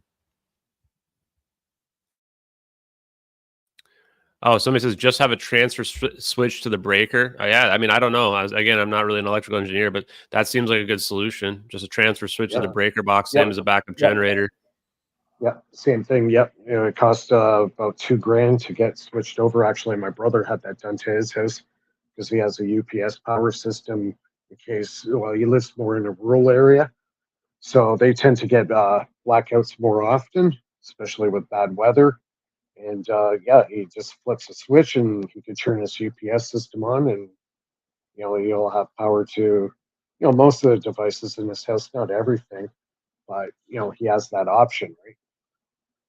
Yeah, that'd be sweet if we actually had somebody that literally worked for one of Elon's companies, because I think that I want to get his opinion on this stuff. I mean, it's crazy that he's got a company called Tesla that's making electric cars that doesn't know about over Unity, and he's got a company called SpaceX that's still using conventional rockets to shoot information up into the sky when we have potentially gravity manipulation and space-time manipulation technologies, which render all of that completely obsolete.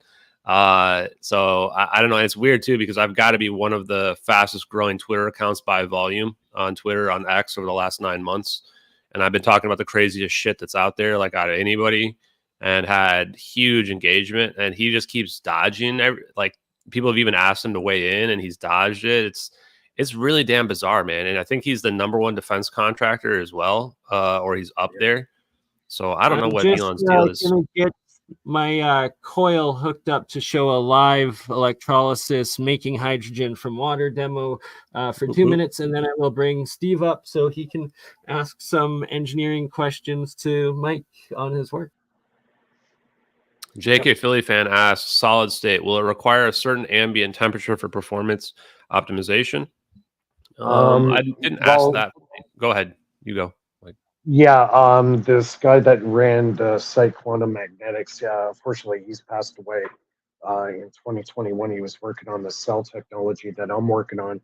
And his system, he noticed if you put it in the sunlight, there was an increase of potential with thermal heat. So that's pretty interesting all on its own. So, yeah, it all depends on The elements used in the power cell, uh, you know, the increase of voltage can happen due to thermal increase, being exposed to sunlight or hot temperatures. And also in cool temperatures, a lot of batteries, they go into a sleep state, they start losing power. And that's where kind of the Tesla cars have kind of really hurt as far as, driving in sub-zero temperatures. They start losing a lot of their energy output and capacitance. So that's always been an issue with the Tesla cars. There are systems out there that have battery warmers to keep the batteries at a certain temperature, so they can maintain that capacitance. But what the question is now, you're still feeding off the battery because you have to power the battery warmer. So it's kind of defeating itself right there. How much power does it take to keep the battery warmer warm? Meanwhile, it's feeding that power off the battery, right? You kind of get nowhere fast with that one. So it's the technology is not there yet. Like I'm all for electric cars, but my problem is when they have to charge up, they're still hooking up to the grid. Well, what's powering the grid? Fossil fuels. So you might not be going to the gas station, but you're still pulling it off the grid. The regular grid that's using fossil fuels to generate that power. So until you can have a Tesla car work on the technology that I'm doing, where when the car's at rest and the load is off the battery can recharge itself. So there's many advantages with that. You could go on long trips. All you have to do is make a stop, have a 1 hour lunch, and you might gain back 25% of your battery in that 1 hour time. So you can carry on you don't have to worry about plugging in, where the battery can actually do it itself. Yeah. So do you need a battery question people asked? The temperature could be a factor. I don't know on the device that I looked at, maybe something to ask about. Technically, I'm not sure if you have to have a battery, but the idea of the battery would be that there's something you're charging actively. So same idea as like the Tesla wall thing. So Right. Generally, you shouldn't need a battery for these over unity devices because, like I said, they're just producing charge constantly. But what do you do with the extra energy that's not being used? Of course, you don't want it to go to waste. So you would potentially use, and you need to be able to control how much energy it's outputting as well. So these are engineering questions and complications. So I guess the answer to, do you need a battery? No, but do you want to have a battery? Probably yes, because you want to be able to charge that up and then use and distribute that energy as possible. How small can you make the device? The devices can be made pretty small, but not nanoscale small. I mean, maybe they can. I don't know. But that's not what I'm planning at all. And at this time. And I think that the size of the device is proportionate to the amount of energy output. So the smaller it is, the less energy it's going to output. Right. Exactly. Somebody also asked what the timeline of the rollout is, and I don't have a timeline of rollout or anything like that at the moment, but those would be some things that I'm, working on behind the scenes in terms of what the rollout would look like and how long it would be in general. So, yeah. Good questions from the chat out there. Go ahead.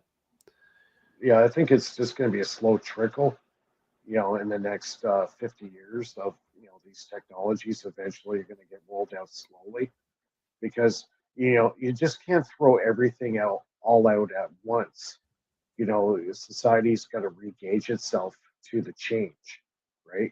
The infrastructure has to go in place.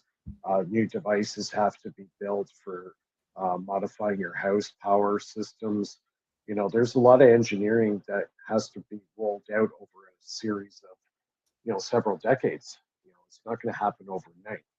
So, as long as we have a steady trickle of technology that is definitely going to benefit us all in the long run.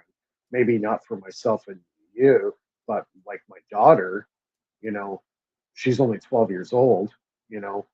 Hopefully she'll see some of the stuff that Daddy's been working on for years and years, and some of Daddy's ideas might actually become a reality in regular mainstream industry. Like the power cell technology, stuff like that. She might see that down the road. Yeah, I think that's part of the reason why the information is even allowed to be out. A lot of people that say you're going to get silenced or whatever will realize there is a faction of people within the government that want this information to be out there because of what Mike just said. They want their children and grandchildren to grow up in a better world. The suppression has gotten completely out of control. We're talking about suppression now where people don't even realize what we're capable of anymore.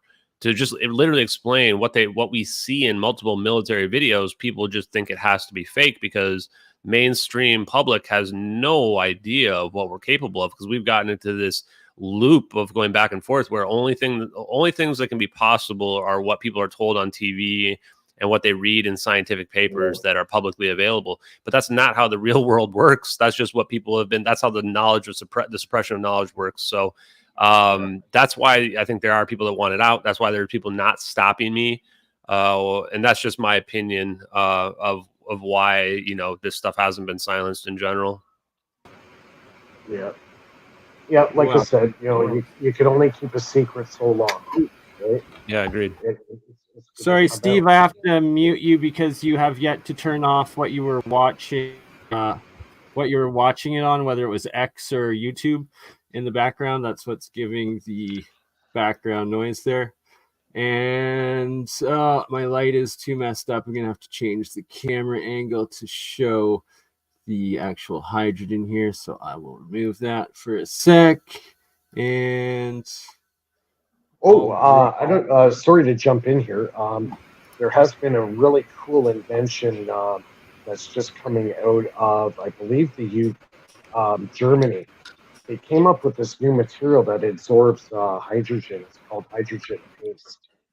So you could actually infuse hydrogen gas into this paste, and now it's in a stable state that it will not explode.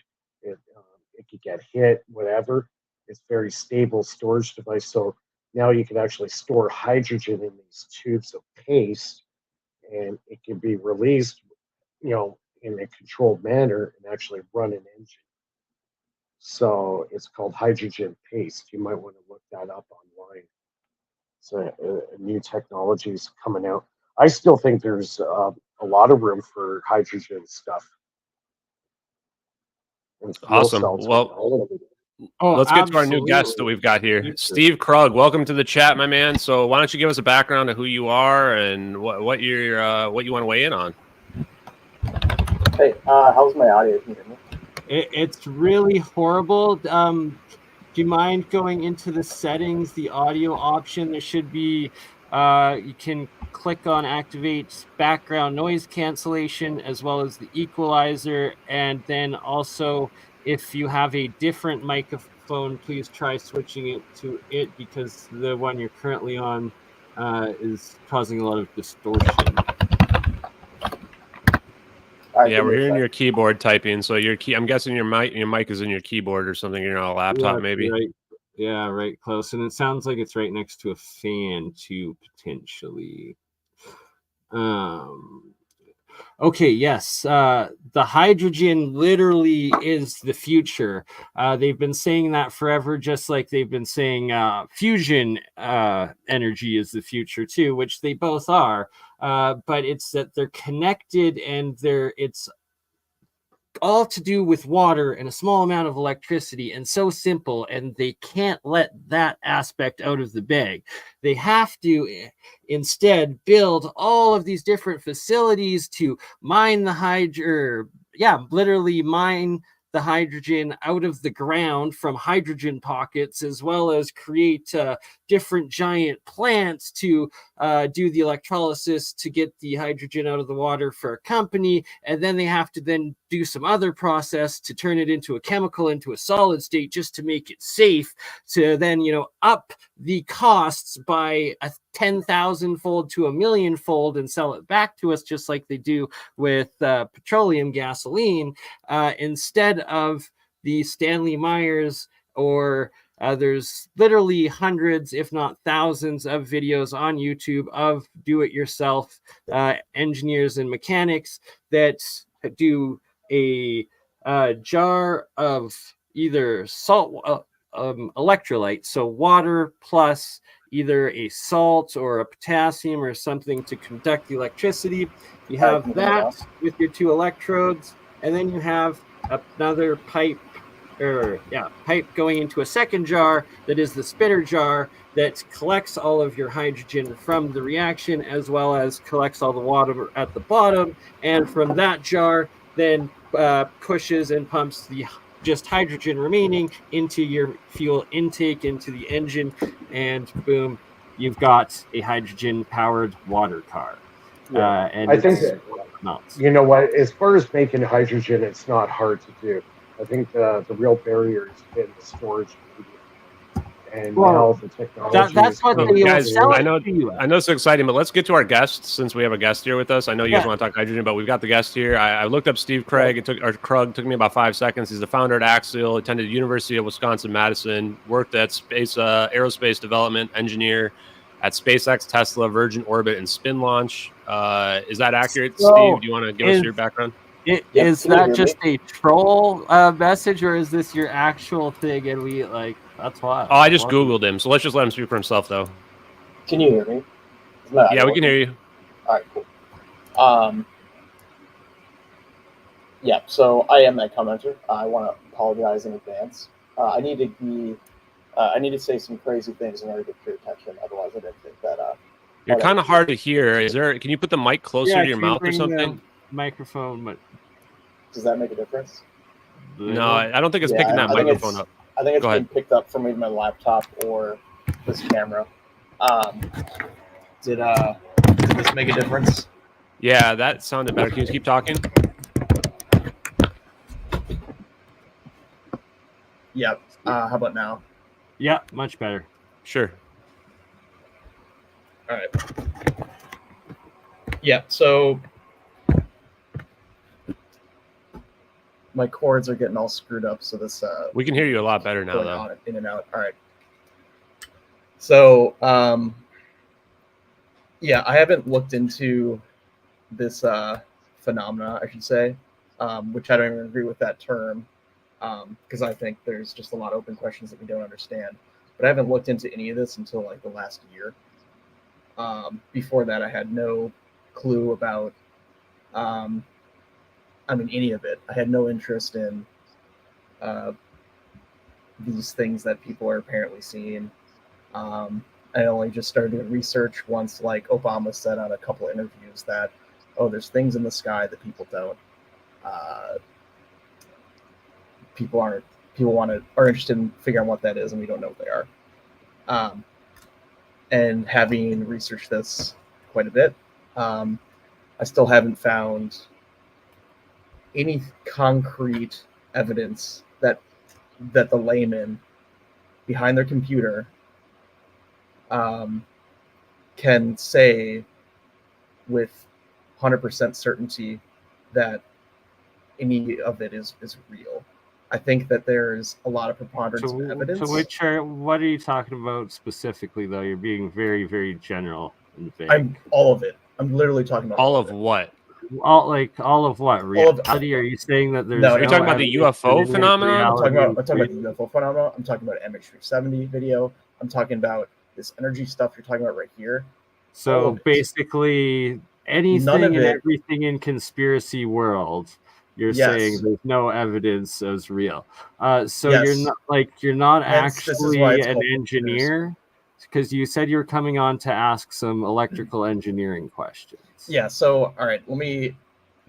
Yeah, when you preface like that, I just want to be honest with you. When you preface and make statements like that, it kind of damages your credibility because it comes across like you're coming across as somebody who's setting up, kind of poisoning the well, and you're setting it up saying, well, I haven't seen it, and I've done some research, so therefore whatever you're saying can't be true, as opposed to just answering, asking basic questions, right? I don't care. You can have that. Anyway, please continue. Well, I think that's a total valid opinion that you can have. So let's do. You're a former SpaceX engineer, right? And you worked with Tesla. Is that true, or what's your background? Let's just start with that. Yep. So, I've worked at those companies for a couple of years each, since 2015, and since then I've been doing my own thing for like the past 3 years at a startup. Awesome. I have looked into, I think, some of the things that you guys have claimed to also look into, like this power from water or hydrogen or whatever. I've looked into that. I couldn't find anything credible that supports that.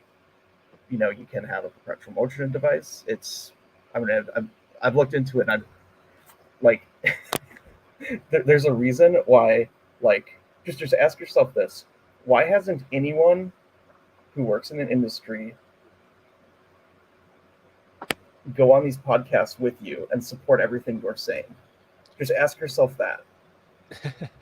Yeah, have you watched any of my content or anything? Did you watch my Tim Pool appearance? Or mine? No, like, are you I don't know what actually that is. asking these questions? Like, So, Salvatore yeah, like- Pius, the guy that works for Space Force and has the Navy patents for the Tic Tacs, has come on both Ashton shows, my own show. There's our a bigger Apex, picture with we've all of got- that. Hey, so let me stop you there again first. So with the Navy patents, bring up all of these. We'll go through these one by one. Let's start with the Navy. No, it is no need. Let's go back to you saying you haven't seen a single person, blah blah. I just gave you an example of one, and now you're just like acting like there was nothing. Let me address that point. We'll go point by Sorry, point here. So let me go point by point. So you said you haven't seen any credible evidence, but then we said, well, we've got Navy engineer Salvatore Pius, who's active Navy engineer, who works on potentially black projects, who's got 3 patents that are out there: high temperature, piezoelectric induced superconductivity, high frequency gravitational wave generator, and inertial mass reduction for a transmedium craft. And the patents are out there. They're approved patents. Those patents are approved. They're not in question. Yeah, and he has spoken about electrical engineering in depth with me twice. And then also I went on Tim Pool with DOD contractor engineer Dave Rossi, where he actually spoke about the MH370 videos, which I heard you bring up, saying that he's seen those effects in private labs. And we also have Thomas Bearden in 1985 talking about how he's done measurements in private labs, seeing the speed of light move at 8 times what we would believe to be the speed limit of light in general. So when you say stuff like you haven't seen these people, well, they're there. It just seems like you're just discrediting them. Okay. Am I wrong? Let me answer what you just said there with all those examples. I think all of those things do have credibility to them. Actually, you're going to learn about my background with all the research I've done so far. So like Salvatore Pius, I think there's some. I think it's very possible that there are like super high velocity vehicles that are unmanned that some of the U.S. military contractors have. I think that it could also be partially a PSYOP. There's probably some proportion of it that is. And also there could be part of it that is that the U.S. government is, now that there is potential for a global conflict, that they're using some of this PSYOP to confuse the adversaries. What's the goal of the PSYOP in your question? Because it's funny because you just came out of saying, well, you haven't seen evidence that any of this stuff is real, but then you just imagine this conspiracy theory where real science that has approved patents is being used as a PSYOP. So now you're the conspiracy theorist. So tell us, what is this PSYOP that you're inventing? What is the goal of that PSYOP? What's the purpose of it? So all I'm saying, I'm just giving you a hypothesis. I don't know if any of this is true. Okay, so you're just asking questions. We got questions. it. Yeah, let's get back to questions. So let's get back to you've seen no evidence of being able to take hydrogen out of electricity. Was that one of what you said? Hydrogen out of electricity. Out of water with electricity. That's what you were saying. That. Are you talking about like the water-powered car from hydrogen that we're talking like a Toyota about, Mirai, like Stanley Meyer's vehicle, right? It's like, I don't know what that is.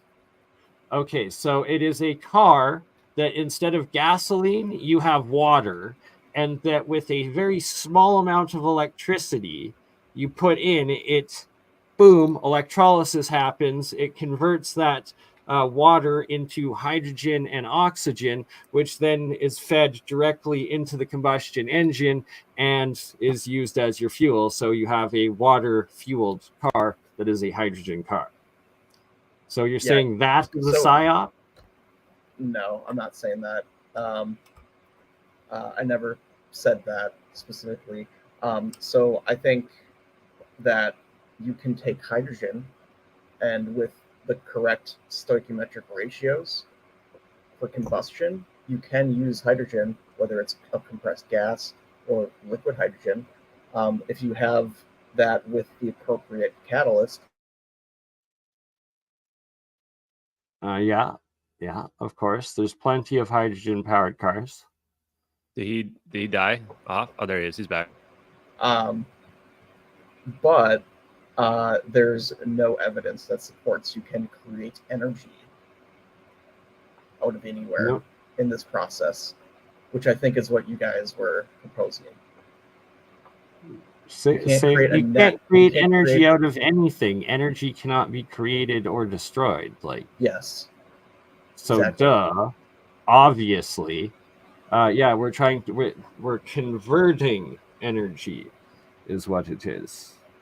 Like fusion or fission, potentially. But I guess the bigger question is, let's just get to the big questions, right? So the idea of the ether. What do you think about the idea of the ether? Steve, right? Yeah, Steve. What do you think about the idea of the ether? You think that's silly? I don't know what that is. So what do you think about quantum fluctuations in the vacuum? Any thoughts on that?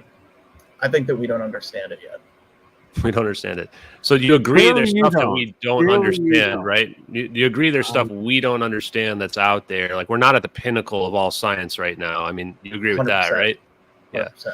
And so I think that's what us up here, what we've been talking about, is what we're pushing, is this idea that we are not at the pinnacle of science. There's still stuff we don't understand. We're not, 2024 is not the end of human understanding. We know that we don't understand dark matter. We don't understand dark energy. We don't understand where quantum fluctuations in the vacuum come from. We don't understand why the Casimir force exists. And we're just trying to look for those answers. And one possible answer to those is the idea of an ether, that the space is not empty. So you could call it the space-time ether. You could also just call it the quantum fluctuations in the vacuum. But then the question is, if there are such a thing as virtual particles that are popping into existence, where are they coming from? Where does that come from? Where does energy come from in general? Yep. All right. So I actually agree with pretty much everything you're saying there.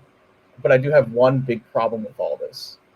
The problem that I have is when one or either of you make a statement saying, I know information X and I can't tell you about it. Okay. Do not do that. Why? That kills your credibility completely. Dude, I'm not trying to... Okay, please keep going, I guess, if you're not done. Put up or shut up. Build something to prove it, or don't say anything. Okay, so I literally... Otherwise... That's the plan?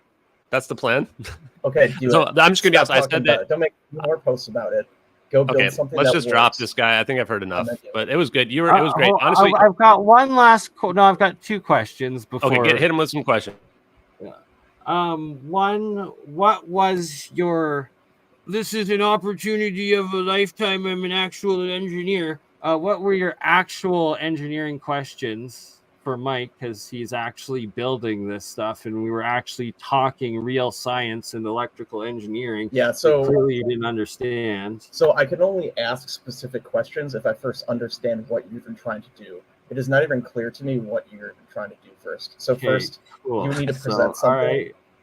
Can I ask a question? I have a question. BurnEye, let me ask you a question first. How many subreddits do you moderate? Me? No. And was that your job for Tesla and for SpaceX? What was exactly your job at Tesla and SpaceX? What was your specific role? What was your specific role? What were your specific jobs? I mean, you can just go to my LinkedIn. Well, why don't you just tell us? If somebody asked me, I would say my exact role is I'm a database architect. What was your role at Tesla and SpaceX? Structures and vehicle dynamics. Awesome. Great. So I appreciate the conversation. I think that when I say that I've got information that I can't say because I've got an NDA, it's because I've got a literal NDA. Look, man, you're not... Don't even tell people you have an NDA. I don't know why. Yeah, there we go. Thank God. Let's get rid of this idiot. Jesus Christ. This is what's wrong with science in general. Like, we've got morons that You know just what? speak down from positions of authority, I'm right? sorry for And letting it go on for that long. you. I was just kind of letting know this what? guy embarrass himself and discredit himself more and more, but it was like it's embarrassing that, like, able this to is have the fun with people. him, but he was just so Yeah, I mean, he's not even asking basic questions, but like, this is the problem. Like, this is why SpaceX. Now we understand why SpaceX is still shooting conventional rockets there's into the no sky, right? actual way that guy actually worked for either SpaceX or freaking Tesla. There is, I guarantee, like, that has to be made up fake fucking LinkedIn stuff. I mean, like, honestly, it's embarrassing for no Elon way. Musk that he hired somebody like that. Like, way. wow. I don't Because believe honestly, it. if that's the best and the brightest out there, we are fucking doomed. Honestly, Yeah, like, just we yeah. got it. Yeah. Unless he's like Elon's like baby's mama's inbred brother or cousin or something. So that's why he was like a former employee at both. They're like, we got to give him something. And then it's like, oh God. I mean, I love the false sense of confidence and like moral superiority that these people have, where it's like, I looked into the stuff you're talking about for like a year and I didn't find any credible evidence. It's like, Jesus, man. So like, basically you have no fucking clue what you're talking about, and you want to talk down and condescend to other people that are smarter than you to try to feel superior to them. Where it's just like, what's the point of your life, man? Go move on with your failed company or whatever shit you're trying to work on. Like, I guarantee you're never going to be successful. Well, no, he is successful. That right there, I can guarantee you, is an actual example of a human paid bot troll. Like, I guarantee you, he is a paid disruptor by some organization, whether government or something. No, but here's the thing. I want to let me correct that, because he is too fucking stupid and was just on this playbook of what to do to interrupt. Like, he was on an interrupt playbook. No, this is the thing. Like, you call these, this is what an NPC is, Bernie. So this is the thing. A lot of people out there think these people are paid agitators. Yeah, I know. Like, that's what I'm saying. Literally, hold on, this guy has been replaced in the real world first in the government. Like, when they're replacing jobs, like, his job was slashed first and replaced with 20 million Twitter bots like 10 years ago. That's why I'm saying, like, for him to still be around. Like, so this is the problem. The NPCs, though, they don't have the ability to critical think. Like, for someone like Steve, who just came on, like, I literally don't think this person is conscious. Like, I consider them to have the same intellectual value of like an animal that's just walking around. They're just going through the motions in life, you know? And like, they say stuff like, oh, you're a conspiracy theorist. But then they go, well, I think that these patents that exist from a real Navy engineer are a psyop. Like, dude, you're the conspiracy theorist. You have to let me on. It's a once in a lifetime opportunity to have an actual electrical engineer that's actually available on a Friday right now. Is his begging question. Yeah, I guarantee he's available every single Friday, by the way. But the part two is like, but here's the thing. He started out by saying, absolutely everything, like, so everything, like, what the fuck are you talking about? Like, that's the literal exact opposite of a specific electrical engineering question, you fucking fat troll. So hold on, let's chill a little bit, because I don't get it. I want to address the arguments, not the person. And one of the things is like, okay, you make up this claim that, oh, this is a psyop, and then you get questioned on your belief, and you just go, well, I don't know, I'm just making stuff up. And you're like, well, that's the thing that you're trying to claim that we're doing, right? You're projecting your own insecurities onto other people. And I think a lot of this comes from a position where people are scared, where like they were to realize that they've been lied to, and that the world isn't like the way that they think, and what they've been taught was false, that it personally attacks their worldview. It threatens their worldview. And this is where the cognitive dissonance comes into play, where they must think that, oh, no, I couldn't have been lied to. This person must be full of crap, you know? And this is why you see that behavior. It doesn't require them being paid agitators. He's still winning because it was the action of a disruptor. And so let's do in the chat, in all of the chat, put a 1 if you think he was a paid troll, or put a 2 if you think he was just the world's ultimate loser. But let's move back to real science and real free energy.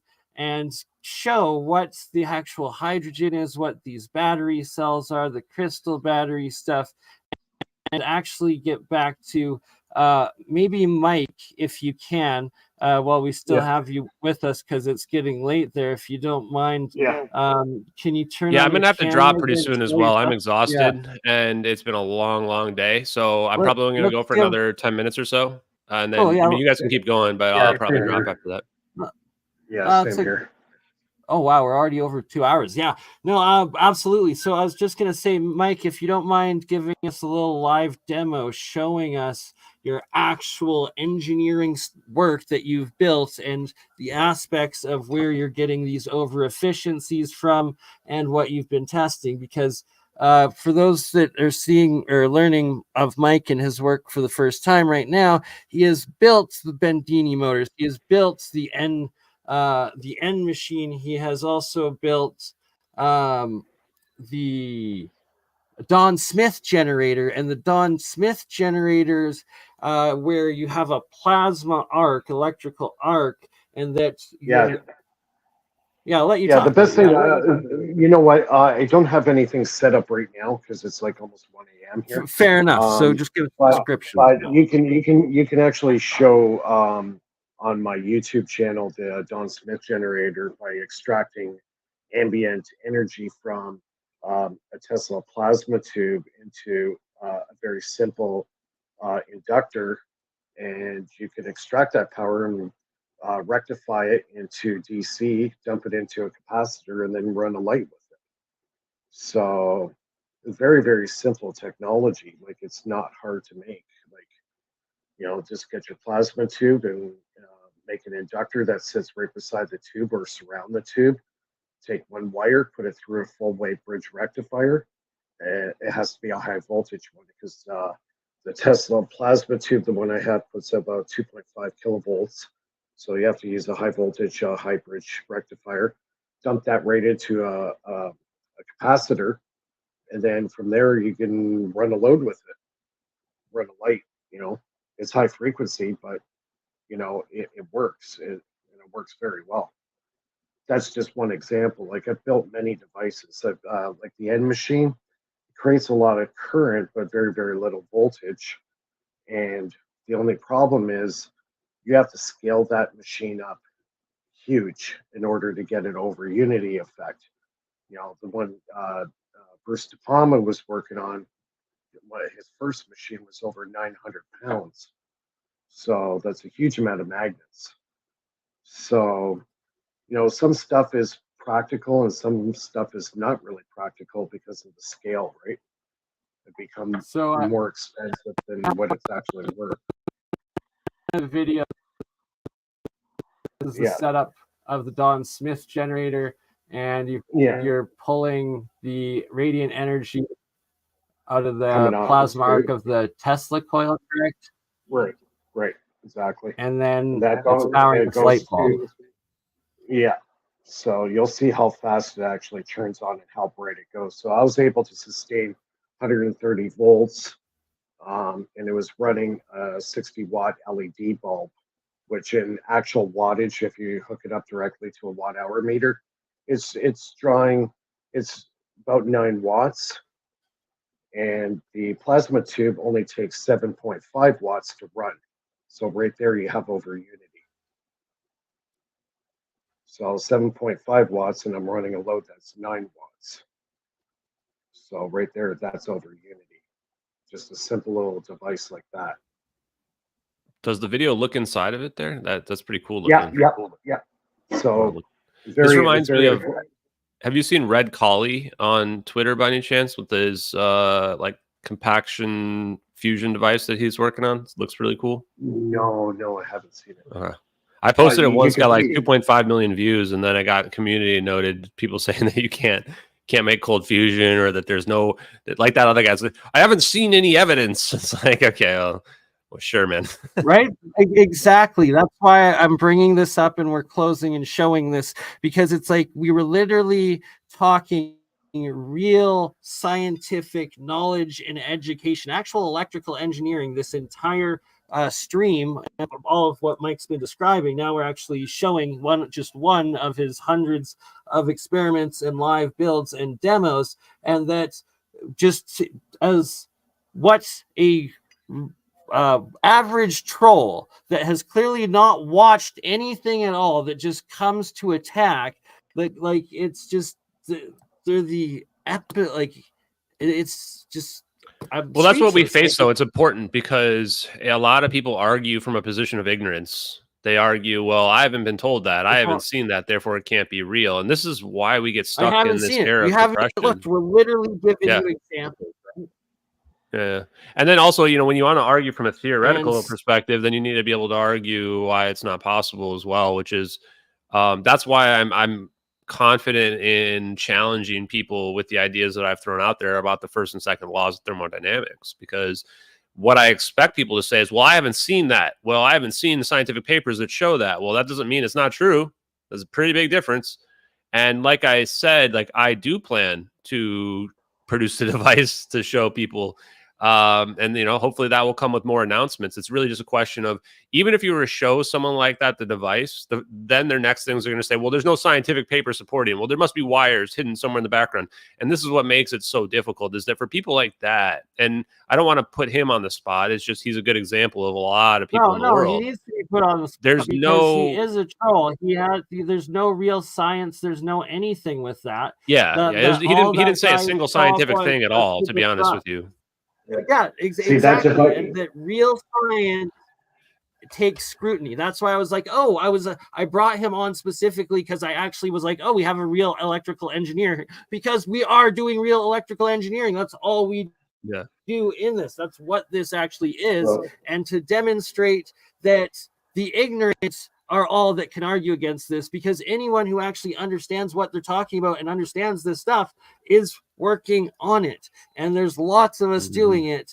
And Ashton, we should make this a more regular thing, because Mike here, myself, we've been doing these, Gerald, many more, Jeremiah, the whole APEC as well. And there's just too many to name at this moment as we end this, but that it's real stuff happening. Everybody can do it. Mike has rebuilt like 10 other famous over Unity devices that are on YouTube, that are out there, like the Bendini, like the End Machine, like the Don Smith generator, and then from all of those applied them into a more advanced model that he's built of his own device that combines all of those principles, thus taking the level of over efficiency and over Unity and application to the next exponential up. And it's what we all need to be doing.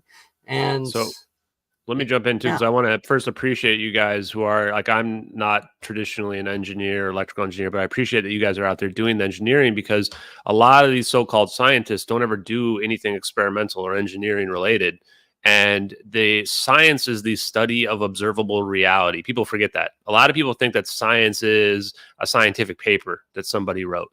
Science is literally studying observable reality and using the scientific method, coming up with a hypothesis, doing your experiments, getting a result, evaluating the hypothesis, and if necessary, going back and creating a new hypothesis.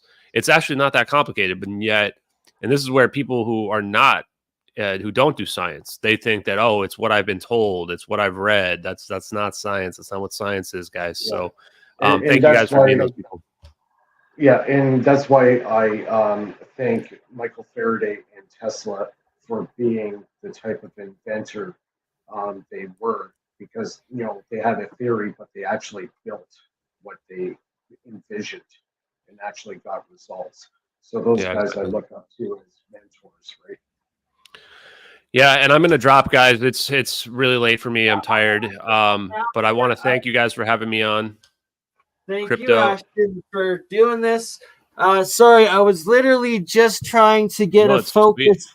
To end that off, I don't know if it's showing bubbles going up or not. If the video's I can see some bubble things, but yeah, if we could set up another one with Jeremiah too. I've been wanting to talk to Jeremiah for a while because I think he's really smart and knowledgeable. And it's funny because I feel like I have a good intuition for the people that are the real scientists that kind of think outside the box. They take that new approach on old physics. So would love to do that with you guys in the future. And if and when I have something to physically show people as well, I think that would be awesome to show on a live stream. That might be a good way to convince a large number of people.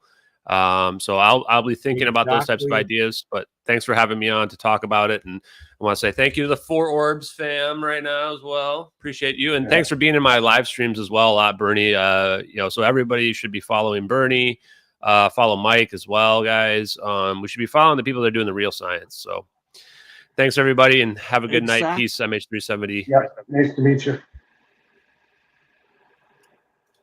Love. Thank you, Ashton, for joining. Thank you, Mike. Thank you, everybody. Yeah. And like Ashton said, it's all about real science, and real science is doing live science where you are not afraid of scrutiny. Anyone that tries to ban, block, not listen, or debate, or just can't take a question clearly is not on a solid form. And it's this. What is reality, right? Real is you can take it an argument and you can show and defend it and show the solid reality of what it is. That is science. You test it. And right now we're testing my camera and the electrolysis, and it's not really showing too much active bubbles, but it is showing some. And that is a live demonstration of electricity creating hydrogen gas out of water. I literally have over 500 videos on my channel of this reaction working much, much better than this, and teach how everybody can. This is actually possible. Anybody can do it. So can you. That's what we're all doing. Mike Faraday Research. Make sure you subscribe to Mike as well and all of his work, and that Mike has been for years publishing on YouTube his builds, testing all of these other people's free energy devices, verifying it, and then applying that science to taking it to the next level.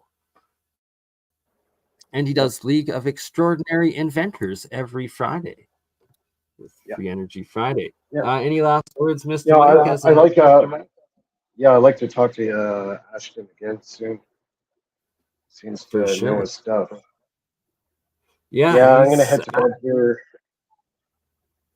Yeah, I'm gonna head to bed here. I'm 1 a.m. And we'll see you later. Thanks for watching. All right. You crazy mother. Yeah. It's just BurnEye.